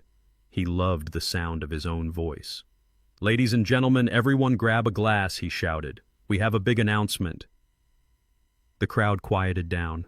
They turned toward the small stage Hunter had erected over my vegetable patch. Hunter stood there beaming. He looked at Ebony. He beckoned her up. She climbed the stairs nervously. He put his arm around her. It looked possessive, not affectionate. "Thank you all for coming tonight," Hunter began. His voice was smooth, practiced. "We are here to celebrate family. We are here to celebrate legacy." He paused for effect. He looked out at the crowd with a fake solemnity. "You all know this has been a hard year for the Hayes family," he said. "Losing Etta was a blow we are still recovering from, and watching Booker struggle has been heartbreaking." He pointed at me sitting in the corner. A spotlight swung over and blinded me. I did not blink. I sat stone still. "My father-in-law is a great man," Hunter continued. "A builder, a provider. But time comes for us all. We have seen him slow down. We have seen the confusion, the forgetfulness. It is heavy to carry the burden of a legacy alone." He shook his head sadly. "That is why Ebony and I moved back, to shoulder that burden, to take the weight off his tired shoulders." He smiled again, a bright, shark-like grin. "Tonight we are making it official. Booker has decided to retire. He has decided to pass the torch to the next generation. He is entrusting us with his home, his assets, and his future. We are going to take this family into the 21st century." There was polite applause. Vinny did not clap. He just chewed his toothpick. "We have big plans," Hunter said, his voice rising. "We are launching a new development firm using this property as our anchor. We are going to build something Etta would be proud of." He looked at me with triumph. His eyes said, "I beat you, old man. I took your house. I took your money. I took your daughter. And you are going to thank me for it." So without further ado, Hunter said, "I would like to invite my father-in-law, Booker Hayes, to the stage to sign the transfer deeds and say a few words." "Come on up, Booker. Do not be shy." The crowd clapped louder. They thought they were witnessing a touching family moment. They thought they were seeing a passing of the guard. I stood up.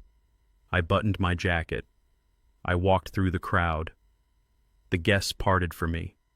Some patted my back. Some whispered, "Poor old guy." I walked up the stairs to the stage. I stood next to Hunter. He towered over me in his heels and his arrogance. He thrust a pen at me. "Here you go, Booker," he whispered off mic. "Just sign the X and get off the stage. Do not embarrass us." I took the pen. I looked at it. It was a Mont Blanc. Another purchase on my credit card, no doubt. I put the pen in my pocket. Hunter frowned. "What are you doing?" he hissed.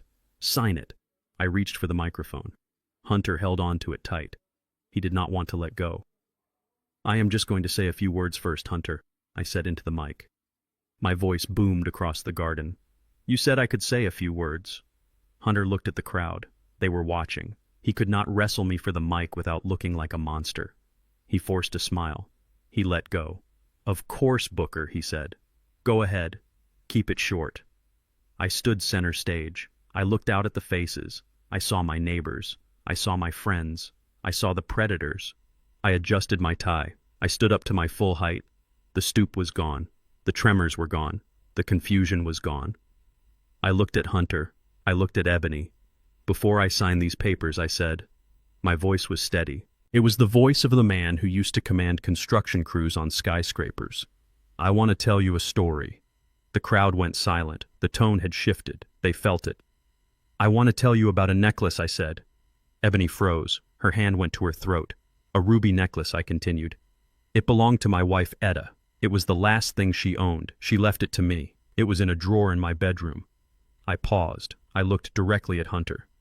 "2 days ago, my son-in-law borrowed my drill to fix a hinge, or so he said. Instead, he used the noise to break into my drawer. He stole that necklace." A murmur went through the crowd. Hunter's face turned red. "He is confused," Hunter shouted, stepping forward. "He is having an episode. Someone get him water." I raised my voice. I overpowered him. And then I continued. "He and my daughter took that necklace to a pawn shop. They sold it for $2,000. And they used that money to fly to Hawaii and stay at the Four Seasons." I reached into my pocket. I pulled out a remote control. I pointed it at the white sheet Hunter had set up for a slideshow of family photos. I pressed the button. The image on the screen changed. It was no longer a photo of Etta. It was the Facebook post. Hunter with his cocktail. Ebony smiling. the caption about escaping the gloom. The date stamp was clearly visible. 2 days ago.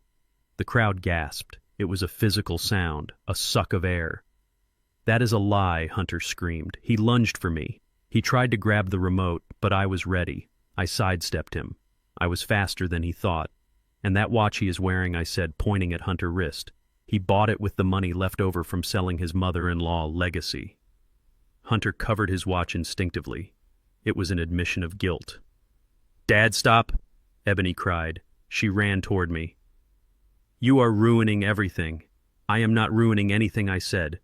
"I am just reading the minutes of the meeting." I pressed the button again. The screen changed. It was a bank statement, blown up to 10 feet tall. It showed the transactions, the flight, the hotel, the watch. And then next to it, a new document appeared. It was the credit card application. "And this party," I said, gesturing to the champagne tower. "The lobster, the suit Hunter is wearing. He did not pay for it. He opened 3 credit cards in my name. He stole my identity.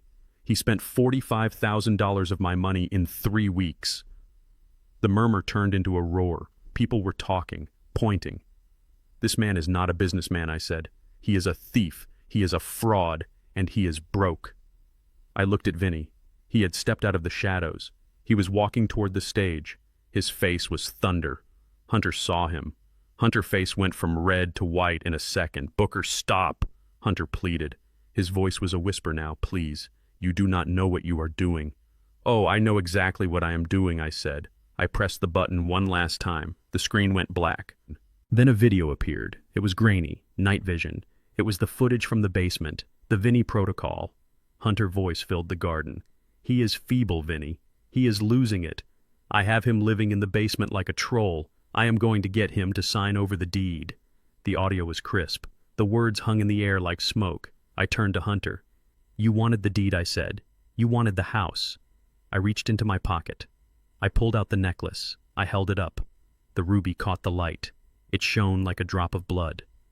"But you forgot the most important thing, Hunter. Etta was smarter than you. She put a clause in the trust. A poison pill." Hunter stared at the necklace. His eyes were bulging. "You sold this for $2,000, I said. "But inside this stone is a key. A key to a trust fund worth $5 million. $5 million. The number floated over the crowd. And the clause says, I continued, that if the necklace is sold by anyone other than me, the beneficiary loses everything. I looked at Ebony. She was sobbing. She was looking at the necklace as if it were a lost child. "You had it all," I said. "You had the kingdom, and you traded it for a vacation." I dropped the microphone. It hit the stage with a thud. The party was over. The execution had begun. I stood on the stage, and the white sheet behind me became a canvas of truth. I pressed the button on the remote again. The image shifted. It was no longer the bank statement showing the debts. It was a split-screen image that I had prepared with the help of my private investigator. On the left side was a high-resolution scan of a receipt. It was dated 4 days ago. It was from Levi Fine Jewelry. The item description read, "1 vintage ruby pendant gold chain." The amount paid was exactly $2,000. At the bottom was a signature, a scrawl I had seen on birthday cards and loan applications for 5 years. Hunter's signature. On the right side of the screen was a breakdown of the costs for the Hawaii trip, the flight, the suite, the rental car. The total was $19,400. The visual math was brutal. It was simple arithmetic that even a child could understand. He had sold a family heirloom for $2,000 and spent nearly $20,000 of stolen money to celebrate the sale. The crowd stared at the screen. The whispers turned into a collective murmur of disbelief. They were doing the math too. They were realizing that the man standing in the Armani tuxedo was not a tycoon. He was a parasite who had burned down a cathedral to fry an egg. Hunter's face was a mask of terror. He looked at the screen, and then he looked at Vinny. Vinny was not looking at the screen. He was looking at Hunter. He was doing his own math. He was realizing that the collateral for his loan, the house, the assets, the legacy, was smoke. "That is photoshopped," Hunter screamed. His voice cracked. It was a high, thin sound of panic. He pointed a shaking finger at me. "You old fraud. You made that up on your computer. You are trying to frame me." I did not answer him. I did not have to. I simply turned to the side of the stage where the shadows were deepest. "Levi," I said into the microphone, "would you please step forward?" The crowd parted. Levi walked through the garden. He was wearing his best suit. He held his hat in his hands. He walked with the slow, dignified gait of a man who has seen everything and is impressed by nothing. He climbed the stairs to the stage. He stood next to me. He looked small next to Hunter, but he felt heavy, like a block of granite. Hunter recoiled. He recognized Levi. He recognized the man he had sneered at, the man he had haggled with over a necklace. "Tell them, Levi," I said. "Tell them what he sold you." Levi took the microphone. His hand was steady. "This man came to my shop on Tuesday," Levi said. His voice was gravel and old iron. He threw a ruby necklace on the counter. He told me it was junk. He told me he wanted cash. He told me the owner was dead and would not miss it. A gasp went through the crowd. Ebony covered her mouth with her hand. She was crying harder now. Ugly sobbing. I offered him $2,000. Levi continued. It was a fraction of the value. But he took it. He laughed. He said it was free money. "You liar." Hunter shouted. He lunged. He moved fast. Desperation gave him speed. He reached for Levi. He wanted to hurt the witness. He wanted to stop the words, but he never touched him. Two men from the security detail stepped out from behind the curtain of the stage. They were large. They moved with professional efficiency.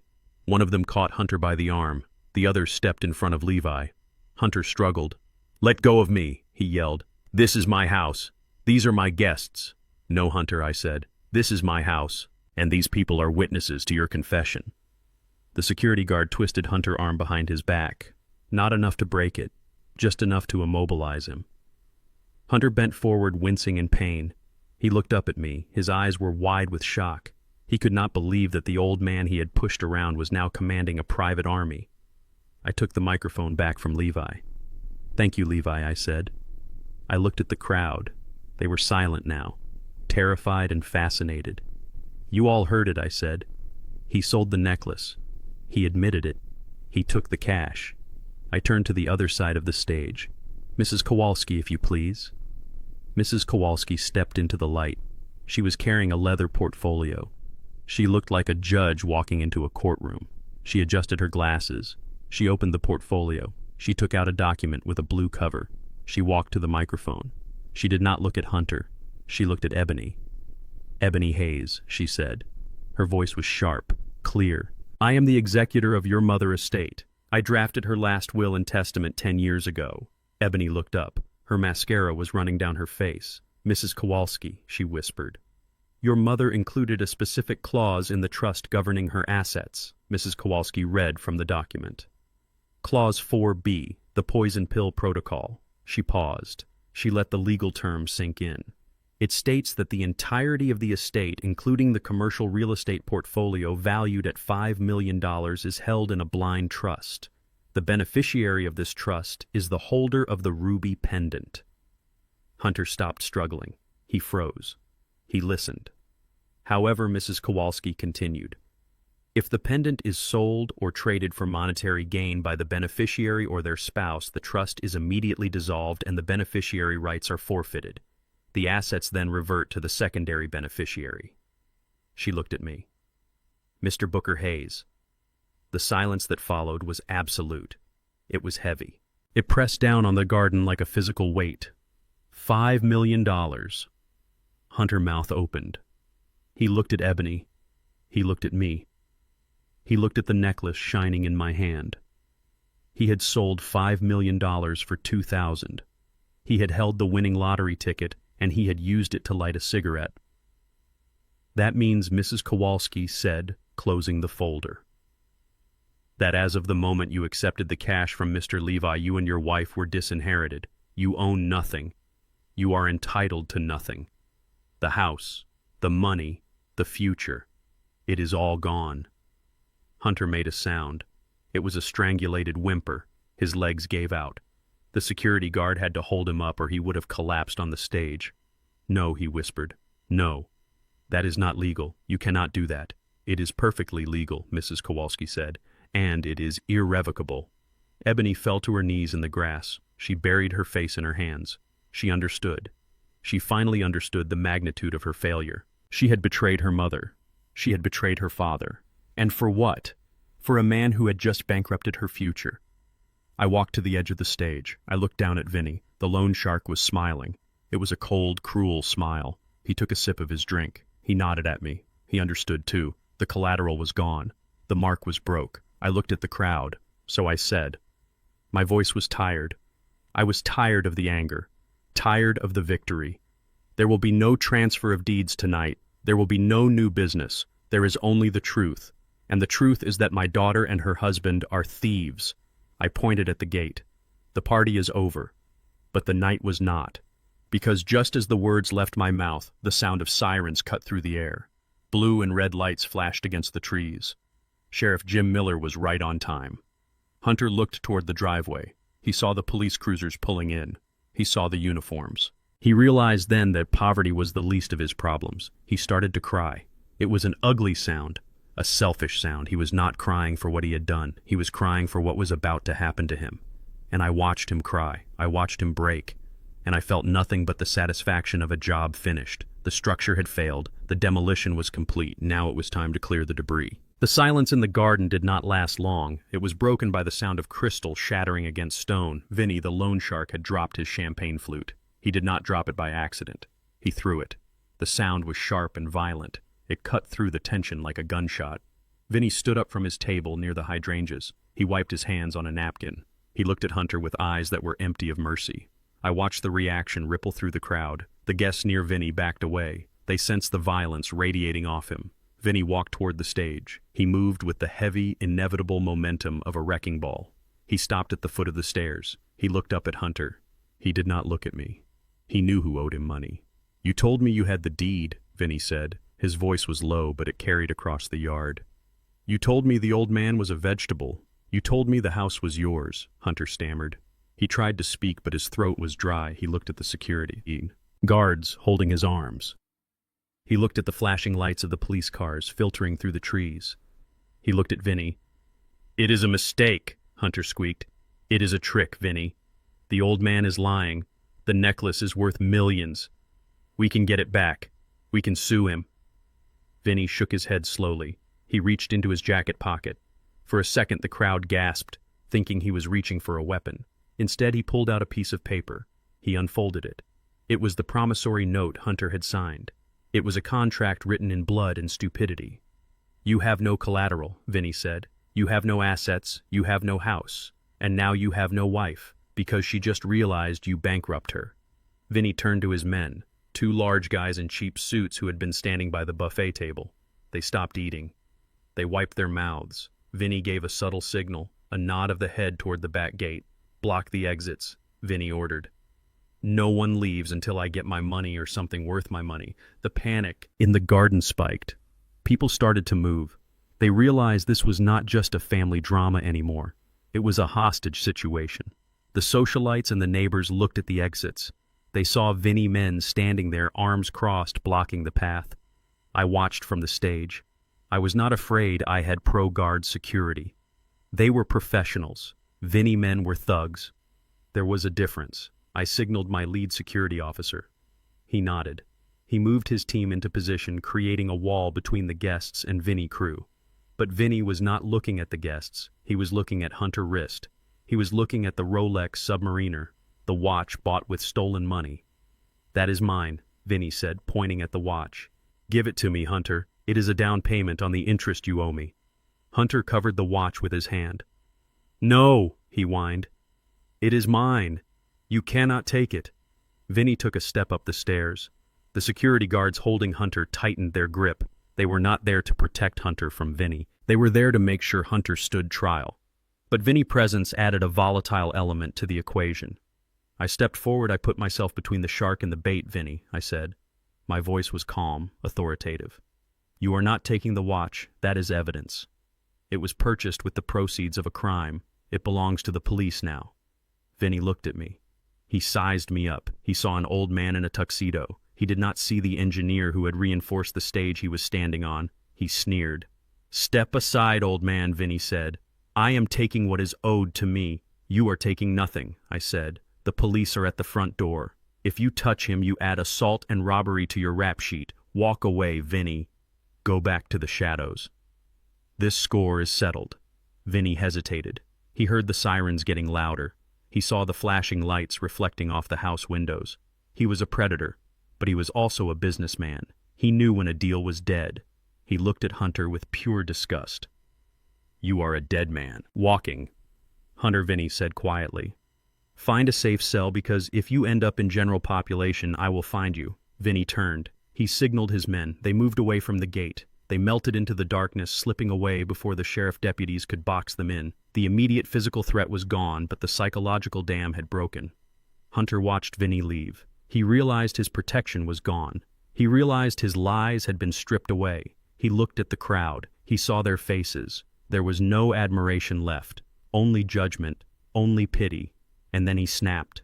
The narcissist cannot handle exposure. When the mirror breaks, they do not reflect on their flaws. They attack the person holding the hammer. Hunter screamed. It was a primal sound of rage. He wrenched his arm free from the security guard on his left. He spun around. He was not trying to run. He was trying to kill. He lunged at me. "You ruined everything," Hunter roared. His face was purple veins bulging in his neck. "You tricked me, you senile old bastard. You set me up." He came at me with his hands reaching for my throat. He wanted to squeeze the life out of me. He wanted to silence the truth. The crowd screamed. Ebony shrieked. I did not move. I did not flinch. I stood my ground. I had spent 40 years on construction sites. I had faced down swinging steel beams and angry union bosses. I was not afraid of a soft-handed con artist in a rented suit. My lead security officer stepped in. He was fast. He intercepted Hunter mid-lunge. He grabbed Hunter's arm and twisted it behind his back, using the momentum to slam Hunter face first onto the wooden floor of the stage. The sound of the impact was satisfying, a dull thud followed by a groan. Hunter lay pinned to the floor, his cheek pressed against the wood, his expensive tuxedo tearing at the shoulder. "Get off me!" Hunter yelled, spitting blood. He struggled uselessly against the weight of the guard. "It is not fair." He lied to me. He pretended to be sick. He pretended to be weak. He entrapped me. I looked down at him. I adjusted my cufflinks. "I did not entrap you, Hunter," I said. "I just let you be yourself." Hunter looked up at me. His eyes were wild, manic. "You are the criminal," he shouted to the crowd. "You hear me? He is the one who is crazy. He is hoarding money while his family starves. He is abusive. He is a monster." The crowd was murmuring again. Confusion was spreading. Hunter was a good liar. He was charismatic. Even now pinned to the floor, he was trying to spin the narrative. He was trying to plant a seed of doubt. Maybe the old man was cruel. Maybe he was hoarding wealth unfairly. I saw the doubt on the faces of my neighbors. I saw Mrs. Gable form down the street, whispering to her husband. I needed to end this. I needed to show them the monster underneath the mask. I walked over to the DJ booth, which was set up at the back of the stage. The laptop was still open. The audio system was live. I plugged in my phone. I opened the folder marked Evidence. I found the file named Poison Protocol Y. Looked at Hunter. He saw what I was doing. He stopped struggling. His eyes went wide with a new kind of fear, the fear of absolute exposure. "Do not do it, Booker," he whispered. "Please." I pressed play. The sound of Hunter's voice boomed through the massive speakers. It was loud, crisp, clear. It filled the garden. It echoed off the house. It drowned out the sirens. The recording began with the sound of a spoon stirring in a cup, then Hunter's voice, casual, chilling. "Just drink it. Booker, it is a special blend. Chamomile and valerian root. It will help you sleep." Then my voice on the recording sounding weak. "It is too hot. I need to let it cool down." Then the sound of Hunter's footsteps walking away. Then the sound of liquid being poured into the dirt of the potted plant. The recording skipped forward to later that night. The audio quality changed. It was the conversation between Hunter and Ebony in the living room captured by the owl camera. Hunter's voice was impatient, cruel. "We make him really lose his mind. We switch his medications. We hide his things. We tell him he did things he did not do. In a month, any doctor will certify that he is mentally ill." The crowd gasped. It was a collective intake of breath that sucked the air out of the garden. The recording continued.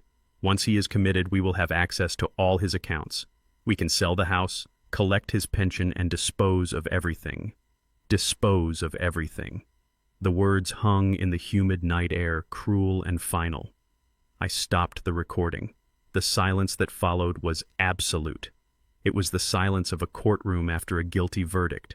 It was the silence of a community realizing they had been drinking champagne with a sociopath. Hunter lay on the stage floor. He was not struggling anymore. He was sobbing. He was broken. The mask was gone. The victim narrative was dead. I walked back to the center of the stage. I looked at the crowd. I looked at my neighbors. "You heard him," I said. My voice was low, but it carried. He did not just want my money, he wanted my mind. He wanted to strip me of my sanity. He wanted to lock me away in a facility and drug me until I forgot my own name. I looked at Ebony. She was standing at the bottom of the stairs. She was pale, shaking. She looked at Hunter with horror. She had gone along with the plan, but hearing it played back in front of everyone stripped it of its justifications. It was not survival. It was evil. He tried to poison me, I said. I pointed to the potted snake plant in the corner of the patio. I had brought it up from the basement as an exhibit. It was brown, withered, dead. "That plant died yesterday," I said, "after I poured his special tea into it. Imagine what that tea would have done to me." A woman in the front row started to cry. It was a sound of pure empathy. Men were clenching their fists. The mood had shifted from confusion to rage. They wanted justice. They wanted blood. Hunter tried to speak. "It was just a sedative," he whimpered. "I just wanted him to sleep. I did not want to hurt him." "You wanted to erase me," I said. "You wanted to turn me into a ghost in my own life so you could live in my house and spend my money." I looked toward the back of the garden. The blue and red lights were reflecting off the faces of the guests. The police were here. Sheriff Miller was walking through the gate. He had heard the recording. He had heard enough. He walked through the crowd. The guests parted for him. He walked with the heavy purpose of the law. He climbed the stairs to the stage. He looked at Hunter pinned to the floor. He looked at me, Booker Jim said. "Jim," I said, "here's the trash I told you about." Jim nodded. He motioned for his deputies. They moved in. They pulled Hunter up from the floor. They pulled his arms back. They slapped the cuffs on his wrists. The sound of the ratcheting metal was the sweetest music I had ever heard. "Hunter Hayes." "You are under arrest," Jim said, "for grand larceny, identity theft, and attempted poisoning. You have the right to remain silent." Hunter started screaming again. He looked at Ebony. "Ebony, help me," he yelled. Tell them you knew. Tell them it was your idea too." He was throwing her under the bus. He was drowning, and he was grabbing onto her ankle to pull her down with him. Ebony screamed, No, he is lying." I did not know about the poison. I did not know. But the crowd knew. The recording had captured her silence, her compliance. She was not innocent. She was an accessory. The deputies dragged Hunter down the stairs. He kicked. He screamed. He cursed me. He cursed Etta.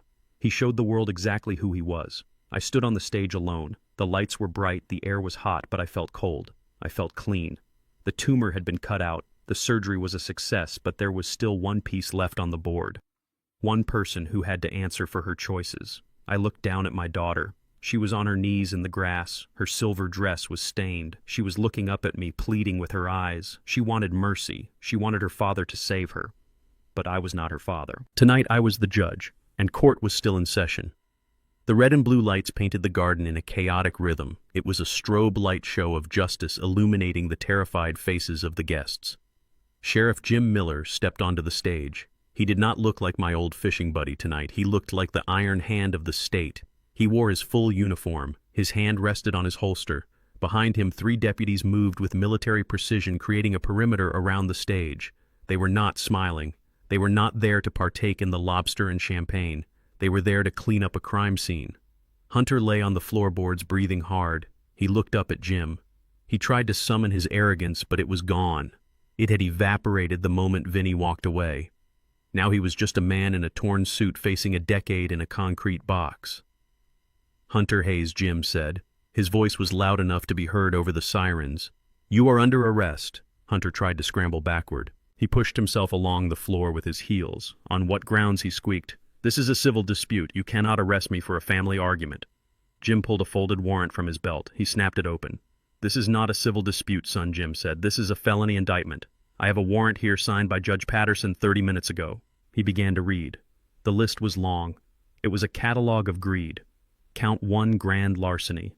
Theft of jewelry valued over $5,000. Count 2, identity theft. Opening 3 credit lines under the name of Booker Hayes without authorization or consent. Count 3, elder abuse. Financial exploitation of a senior citizen. Jim paused. He looked down at Hunter with pure disgust. And count 4, Jim said. Attempted aggravated assault with intent to poison. We have the audio recording of you mixing a sedative into Mr. Hayes' beverage with the intent to incapacitate him. The crowd gasped again. Poison. The word floated over the manicured lawn. It turned the atmosphere from scandalous to murderous. The neighbors looked at Hunter not as a thief but as a predator, a man who would drug an old man in his own basement. Hunter shook his head violently. No, he shouted. That was just tea. It was herbal tea. I was trying to help him sleep. Save it for the jury, Jim said. He nodded to his deputies. Get him up. 2 deputies hauled Hunter to his feet. They did not be gentle. They grabbed him by the arms and wrenched him upright. Hunter's legs were like jelly. He could barely stand. He looked small. He looked pathetic. Jim pulled out his handcuffs. The metal glinted in the strobe lights. Turn around, Jim ordered. Hunter did not turn around. He looked at the crowd. He looked for an ally. He looked for a way out. He saw Vinny standing by the gate watching with a cold smile. He saw the ProGuard security team blocking the exits. He saw me standing there impassive and untouched. And then he saw Ebony. She was standing at the bottom of the stairs, shaking, crying, holding her hands to her mouth. She looked terrified. Hunter's eyes changed. The fear turned into something uglier. It turned into blame. The rat was trapped and he was going to bite anyone he could to get free. It was not me, Hunter screamed. He pointed a shaking finger at his wife. He pointed at my daughter. It was her.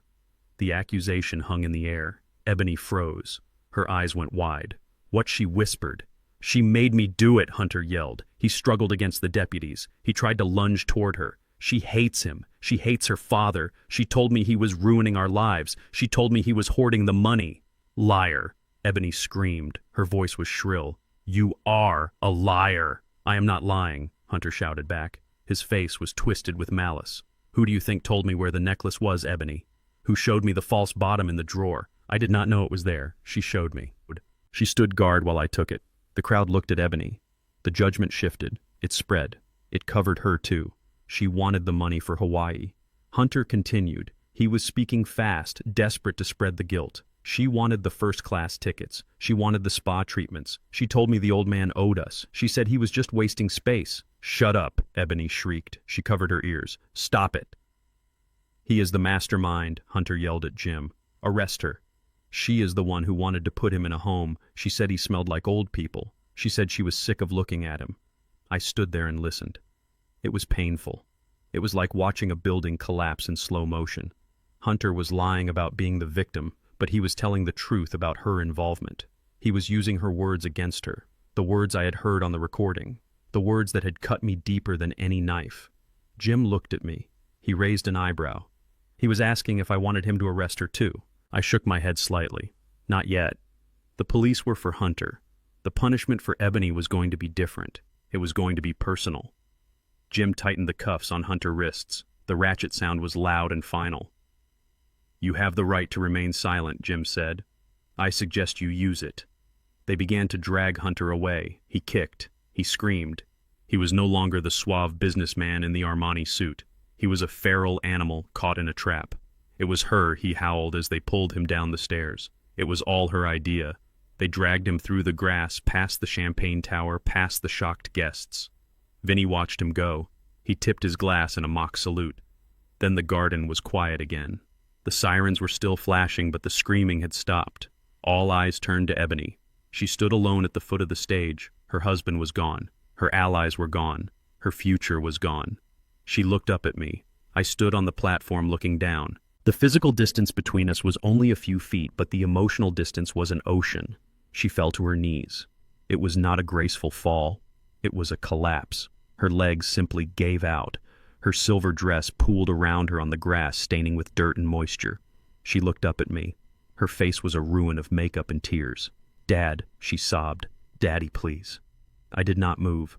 I did not offer a hand. I stood with my hands clasped behind my back, the posture of an engineer inspecting a failed foundation. "You have to believe me," Ebony cried. She crawled forward a few inches. She reached out toward my shoes. "I was manipulated, Dad. He brainwashed me. I did not want to do any of it." I looked down at her. I saw the little girl I had taught to ride a bike. I saw the teenager I had taught to drive. I saw the woman I had walked down the aisle. And I saw the stranger who had stood guard while a thief robbed her mother bedroom. "You are a victim?" I asked. My voice was cold. It was the temperature of deep earth. "Yes," she sobbed. "I am a victim. He made me think we had no choice. He said we needed the money. I was scared, Dad. I was just doing what my husband told me." I looked at the screen behind me. The image of the Hawaii receipt was still there. $19,000. Victims do not go to Hawaii. "Ebony," I said. She flinched. She pulled her hand back. "Victims do not drink cocktails at the Four Seasons paid for by selling their dead mother jewelry." I continued. "Victims do not stand in a hallway and tell their husband to hurry up because the old man is coming." "I did not mean it," she wailed. "I was stressed. I was not thinking." "You were thinking clearly enough to spend the money," I said. "You were thinking clearly enough to lie to my face when I asked you where the necklace was. You were thinking clearly enough to help him plan my eviction to the basement." "Dad, please," she begged. "I am your daughter. I am all you have left." I looked at the crowd. I saw Mrs. Kowalski standing with her arms crossed. I saw Levi shaking his head. I saw Jim watching from the gate. "You are my daughter," I said. "That is true. And that is why this hurts. If a stranger robbed me, I would just call the police. But you broke my heart, Ebony." I stepped down one stair. She looked hopeful. She thought I was coming to pick her up. She thought I was going to hug her and tell her it was okay. That is what I had done her whole life. I had always fixed it. But I stopped on the step. I looked her in the eye. "You said Mom was dead," I said. "You said the necklace was just a rock. You said I did not need it." She sobbed. "I was wrong. I am sorry." "Sorry does not buy back the legacy you sold," I said. "Sorry does not fix the betrayal." I reached into my pocket. I pulled out the necklace. I dangled it in front of her face. The ruby spun in the light. "This was your future," I said. "This was $5 million. It was security. It was freedom. Mom left it for you. She wanted you to be safe." Ebony reached for it. Her fingers grasped at the air. "But you did not value it," I said. "You valued a vacation more. You valued a thief more." I pulled the necklace back. I put it back in my pocket. "You chose him, Ebony. You chose his lies over my truth. You stood by him while he tried to destroy me. You are not a victim. You are an accomplice." "But he is gone now," she cried. "He is in jail. It is just us, Dad. We can start over." "No," I said. "We cannot." I looked at the house. My house. The house I built. "You have 24 hours, I said. She froze. "What?" "You have 24 hours to get your things and get out of my house," I said. "Dad, you cannot kick me out," she whispered. "I have nowhere to go. We gave up our apartment. We spent all our money. You spent my money," I corrected. "And you have plenty of places to go. You can go to a hotel. You can go to a shelter. You can go to Hawaii if you have any miles left. But you cannot stay here." "But I am your family," she screamed. "Family does not poison the tea," I said. "Family does not steal identity." I walked past her. I stepped onto the grass. The guests parted for me. They looked at me with respect. They looked at me with fear. I turned back one last time. Ebony was still on her knees. She looked small. She looked broken. "Take the things you bought with your own money," I said. "Leave the things you bought with my credit cards. I will be checking the bags." She stared at me. She realized finally that the bank of Dad was closed. The emotional credit limit had been reached. I walked toward the house. I walked toward the sanctuary of my home. Behind me I heard her wailing. It was the sound of a child who had broken her favorite toy and realized it could not be fixed. I did not look back. I had a house to clean. I had a life to reclaim. The party was over. The guests were leaving. The nightmare was ending. I walked through the back door and into the kitchen. It was quiet. The hum of the refrigerator was the only sound. I poured myself a glass of water. My hand was steady. I had lost a daughter tonight, but I had found myself. And as I drank the cool, clean water, I knew that Etta was watching, and I knew she was proud. The blue and red lights of the police cruisers continued to spin in the driveway, creating a strobe effect on the faces of the remaining guests. Hunter was in the back of the first squad car. He was thrashing against the window, screaming words I could not hear through the safety glass. He looked like a rabid animal trapped in a cage. His Armani tuxedo was torn at the shoulder. His hair was wild. The facade of the successful entrepreneur had completely dissolved, leaving only the desperate criminal underneath. I stood on the porch and watched. Sheriff Miller was talking to one of his deputies, handing over a bag of evidence that contained the recordings and the financial documents. But the humiliation for Hunter was not over yet. Vinny the loan shark stepped out of the shadows near the gate. He walked over to the black luxury SUV Hunter had rented to show off. It was parked prominently in the center of the driveway, blocking everyone else in. Vinny pulled a spare key from his pocket. Hunter must have given it to him days ago as a gesture of good faith, a promise that the car was part of the assets. Vinny signaled to one of his large associates. "Get in," Vinny said. "It is the only thing we are getting out of this mess." The associate climbed into the driver's seat. He revved the engine. The sound was aggressive, a mechanical roar that drew everyone's attention. Hunter saw it from the back of the police car. I saw him slam his face against the glass, shouting something about his car, his image, his life. Vinny looked at the police car and spit on the ground. Then he looked at the group of young men standing near the bar. These were Hunter's so-called business partners, the guys he drank with, the guys he bragged to. They were wearing expensive suits and holding drinks they had not paid for. "Hey," Vinny shouted at them. "You boys friends with the guy in the car?" The group scattered like cockroaches when the kitchen light turns on. One of them actually dropped his drink and walked fast toward the gate without looking back.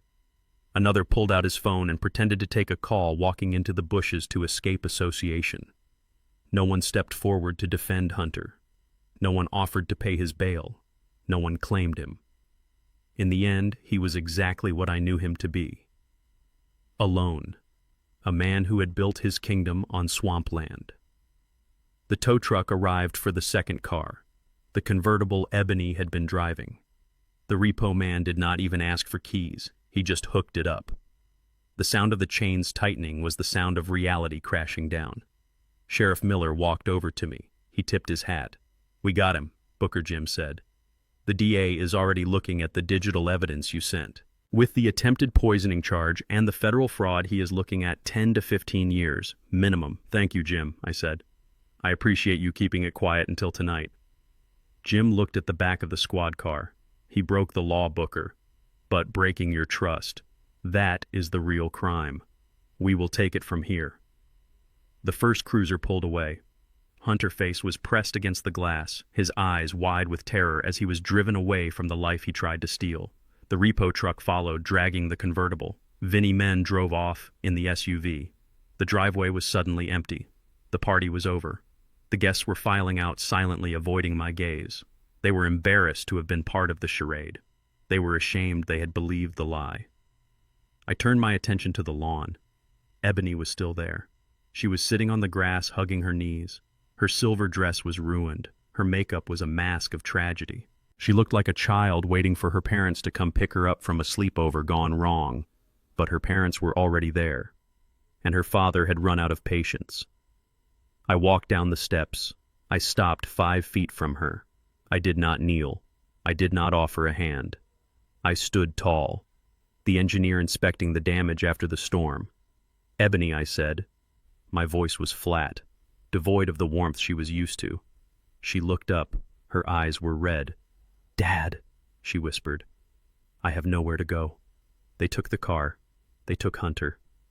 I have nothing. You have consequences," I said, "and you have 60 minutes. She blinked, confusion clouding her teary eyes. "What?" "You have 1 hour," I said.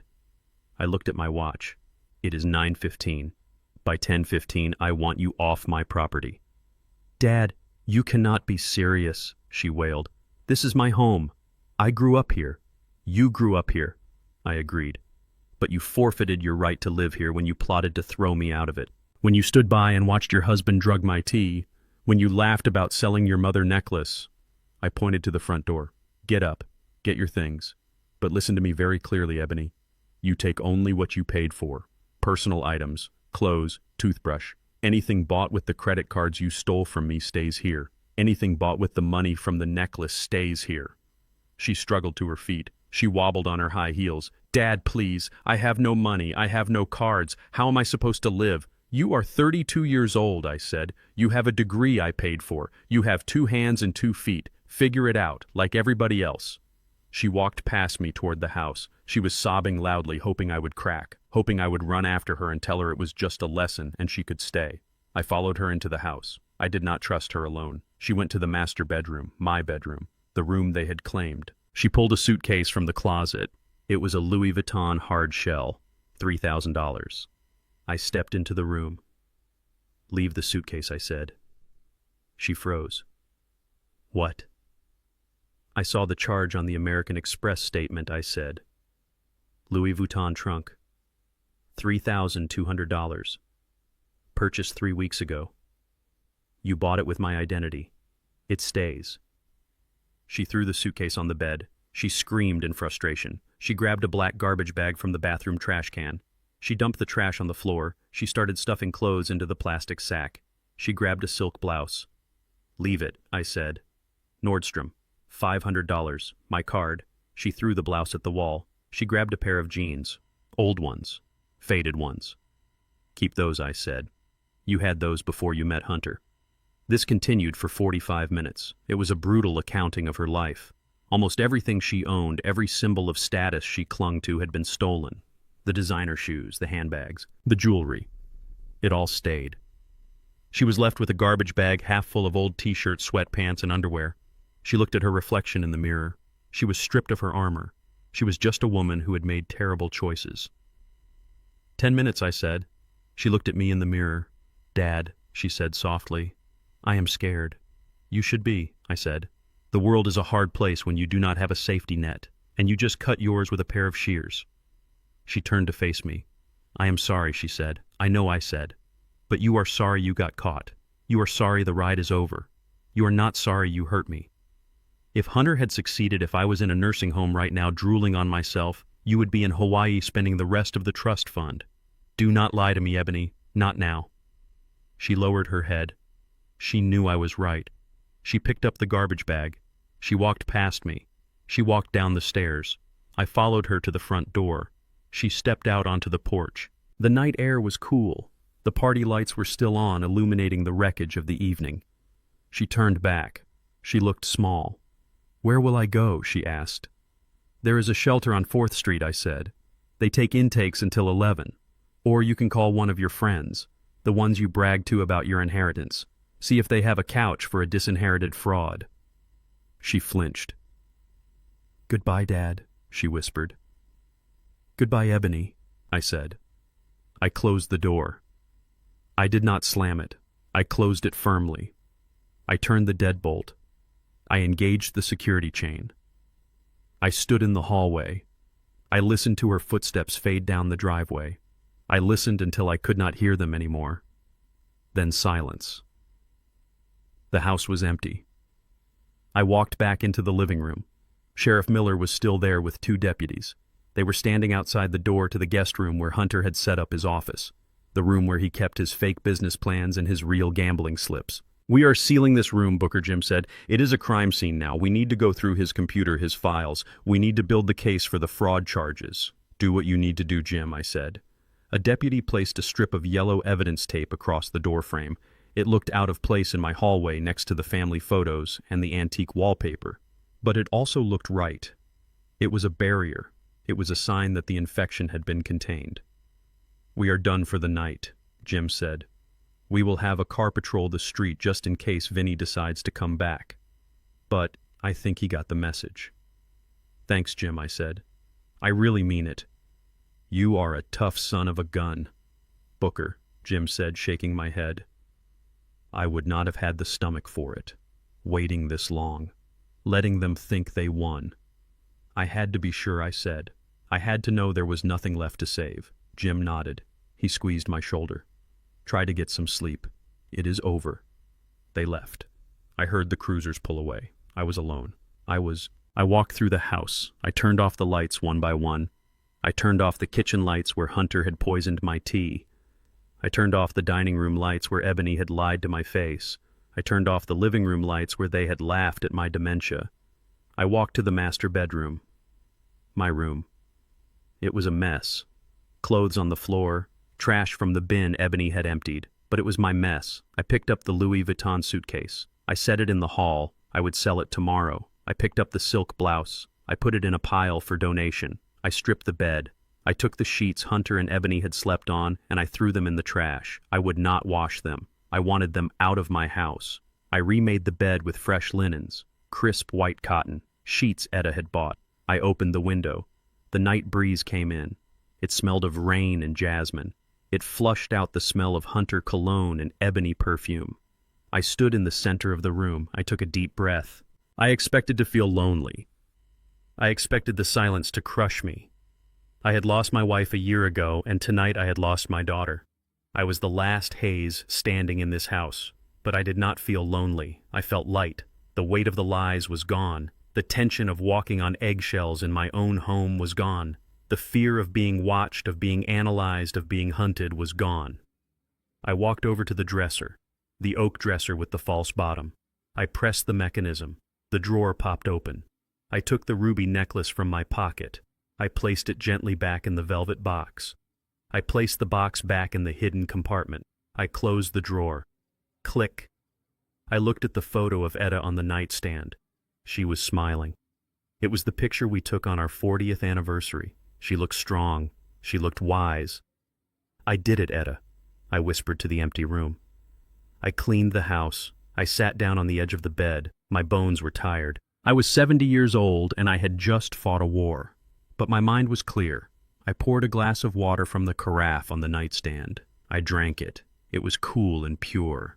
Tomorrow I would have to deal with lawyers. I would have to deal with the bank to fix my credit. I would have to change the locks. I would have to testify against my own child. But tonight I was safe. Tonight I was the master of my domain. I laid down. I pulled the quilt up to my chin. For the first time in months, I closed my eyes and I slept. No nightmares, no listening for footsteps, just the deep, restful sleep of a man who has nothing left to hide and nothing left to fear. The gavel hit the wood block with a sound like a gunshot. It was final. It was absolute. In the courtroom, the air was stale and smelled of floor wax and desperation. I sat in the back row. I kept my hands folded in my lap. I watched the man who had tried to poison me stand up to receive his sentence. Hunter Hayes, the judge said, looking over his spectacles. For the crimes of grand larceny, identity theft, and attempted aggravated assault against a senior citizen, this court sentences you to 8 years in a state penitentiary. Hunter did not scream this time. He did not cry. He just slumped. The fight had been beaten out of him by months of legal motions and irrefutable evidence. He looked back over his shoulder. He scanned the room. He was looking for me. He wanted to see if I would save him, if the old man would finally crack and pay for a better lawyer. I met his gaze. I did not smile. I did not frown. I just looked at him. I let him see that the bank was closed. The well was dry. The bridge was burned. The bailiff took his arm. They marched him out the side door. The heavy metal door clicked shut. Hunter was gone. He was a memory, a bad investment written off. I stood up. My knees did not ache. My back was straight. I walked out of the courtroom and into the bright sunlight of the city. I did not go home. I drove to the other side of town, to a neighborhood where the paint peeled off the houses and the streetlights flickered. I parked my truck across the street from the supermart. I waited. At 3 p.m., the shift changed. I saw her walk out. Ebony. She was wearing a red vest with a name tag that was crooked. Her hair was pulled back in a messy bun. She looked tired. She looked older than her 32 years. She was carrying a plastic bag with a loaf of bread and a carton of milk. She walked to the bus stop. She sat on the bench. She counted the coins in her palm. My private investigator had given me the report. She was living in a studio apartment above a laundromat. The rent was $600 a month. She was working double shifts to pay it. But the rent was the least of her problems. The credit card companies had sued her. The judgment was garnishing her wages. She would be paying off the debt for the next 10 years. She looked up. She saw my truck. She knew it was me. For a moment, I thought she would come over. I thought she would scream or beg, but she did not. She just looked at me. There was shame in her eyes. Deep shame. She realized that she had traded a $5 million inheritance for a shift at a grocery store. The bus arrived. It hissed and groaned. Ebony got on. She disappeared into the crowd of tired people. I watched the bus drive away. I felt a pang in my chest. It was the echo of the love I used to have for her. But it was faint.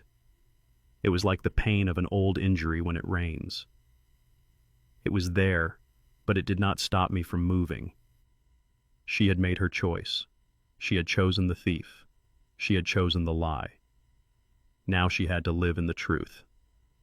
I put the truck in gear. I had a plane to catch.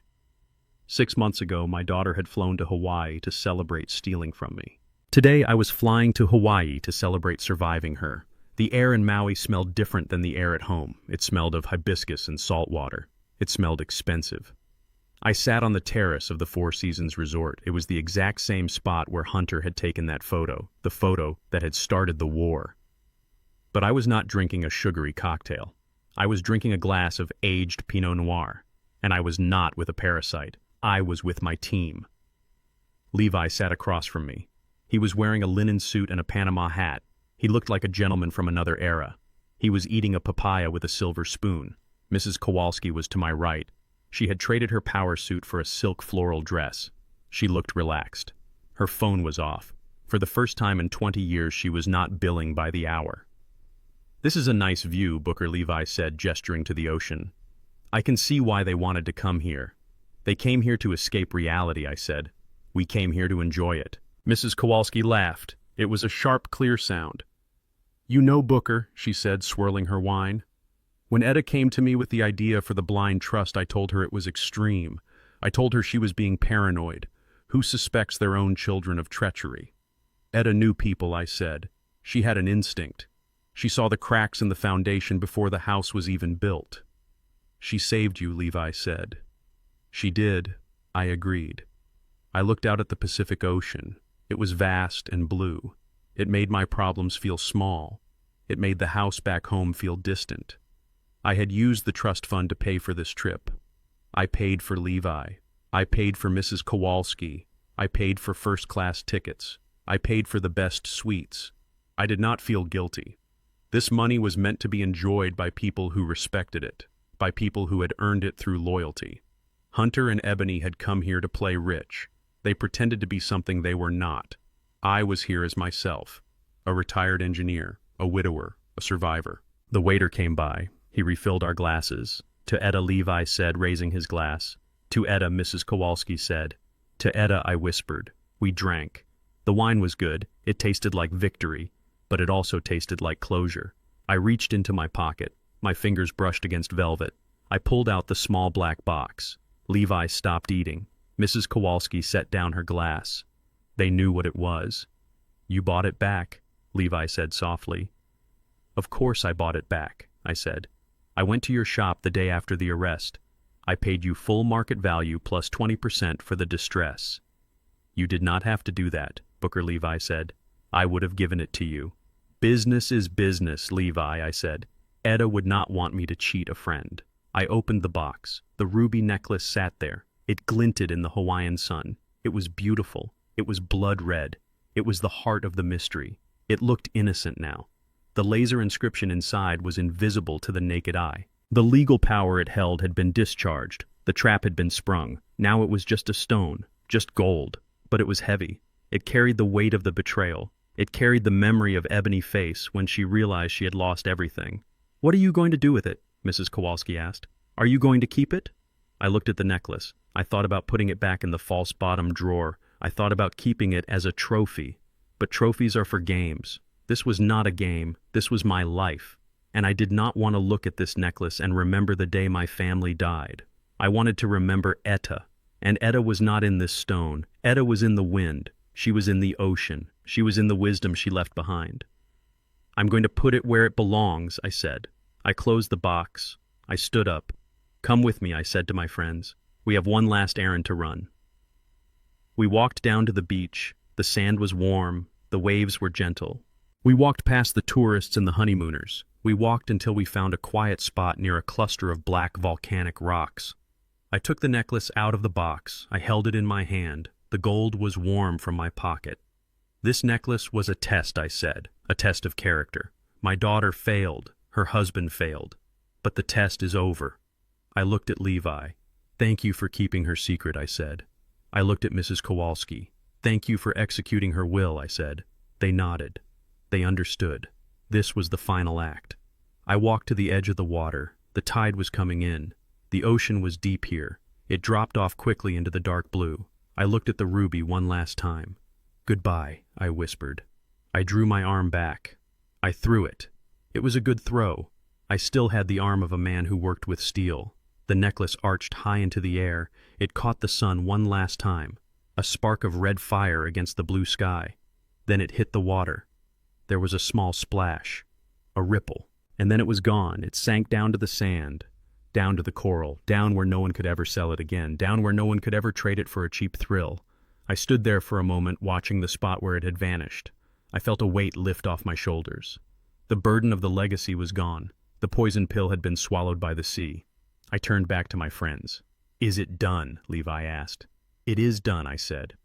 We walked back up the beach. We went to the bar. We ordered dinner. We laughed. We talked about the old days. We talked about the future. I realized I was rich, not just because of the $5 million in the bank.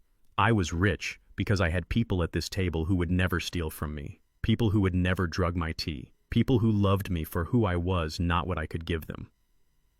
That night I sat on the balcony of my suite. I listened to the ocean. I thought about Etta. She had been right about everything. She knew human nature. She knew that greed is an acid that eats through love. She had set a trap not to hurt our daughter, but to reveal her. She wanted me to see the truth, because she knew that as long as I was blind, I was in danger.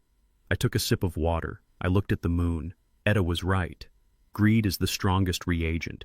It reveals the impurities in the soul. I had lost a daughter. It was a tragedy, a wound that would never fully heal. But I had regained something more important. I had regained my dignity. I had regained my safety. I had regained my home. My name is Booker Hayes. I am a structural engineer. I build things that last. And when I found rot in my own foundation, I cut it out.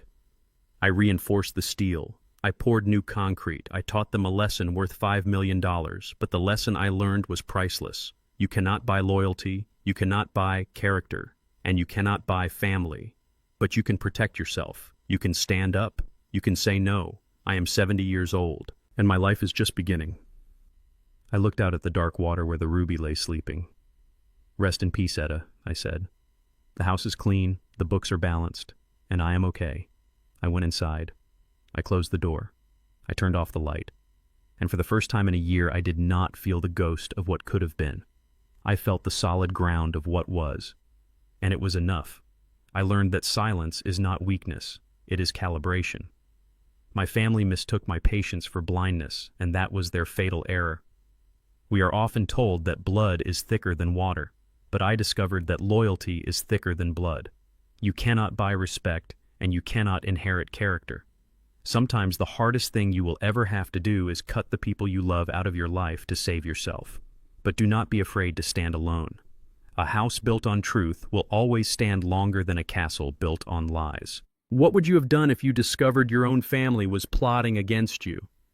Let me know in the comments below, and don't forget to like and subscribe for more stories where justice is finally served.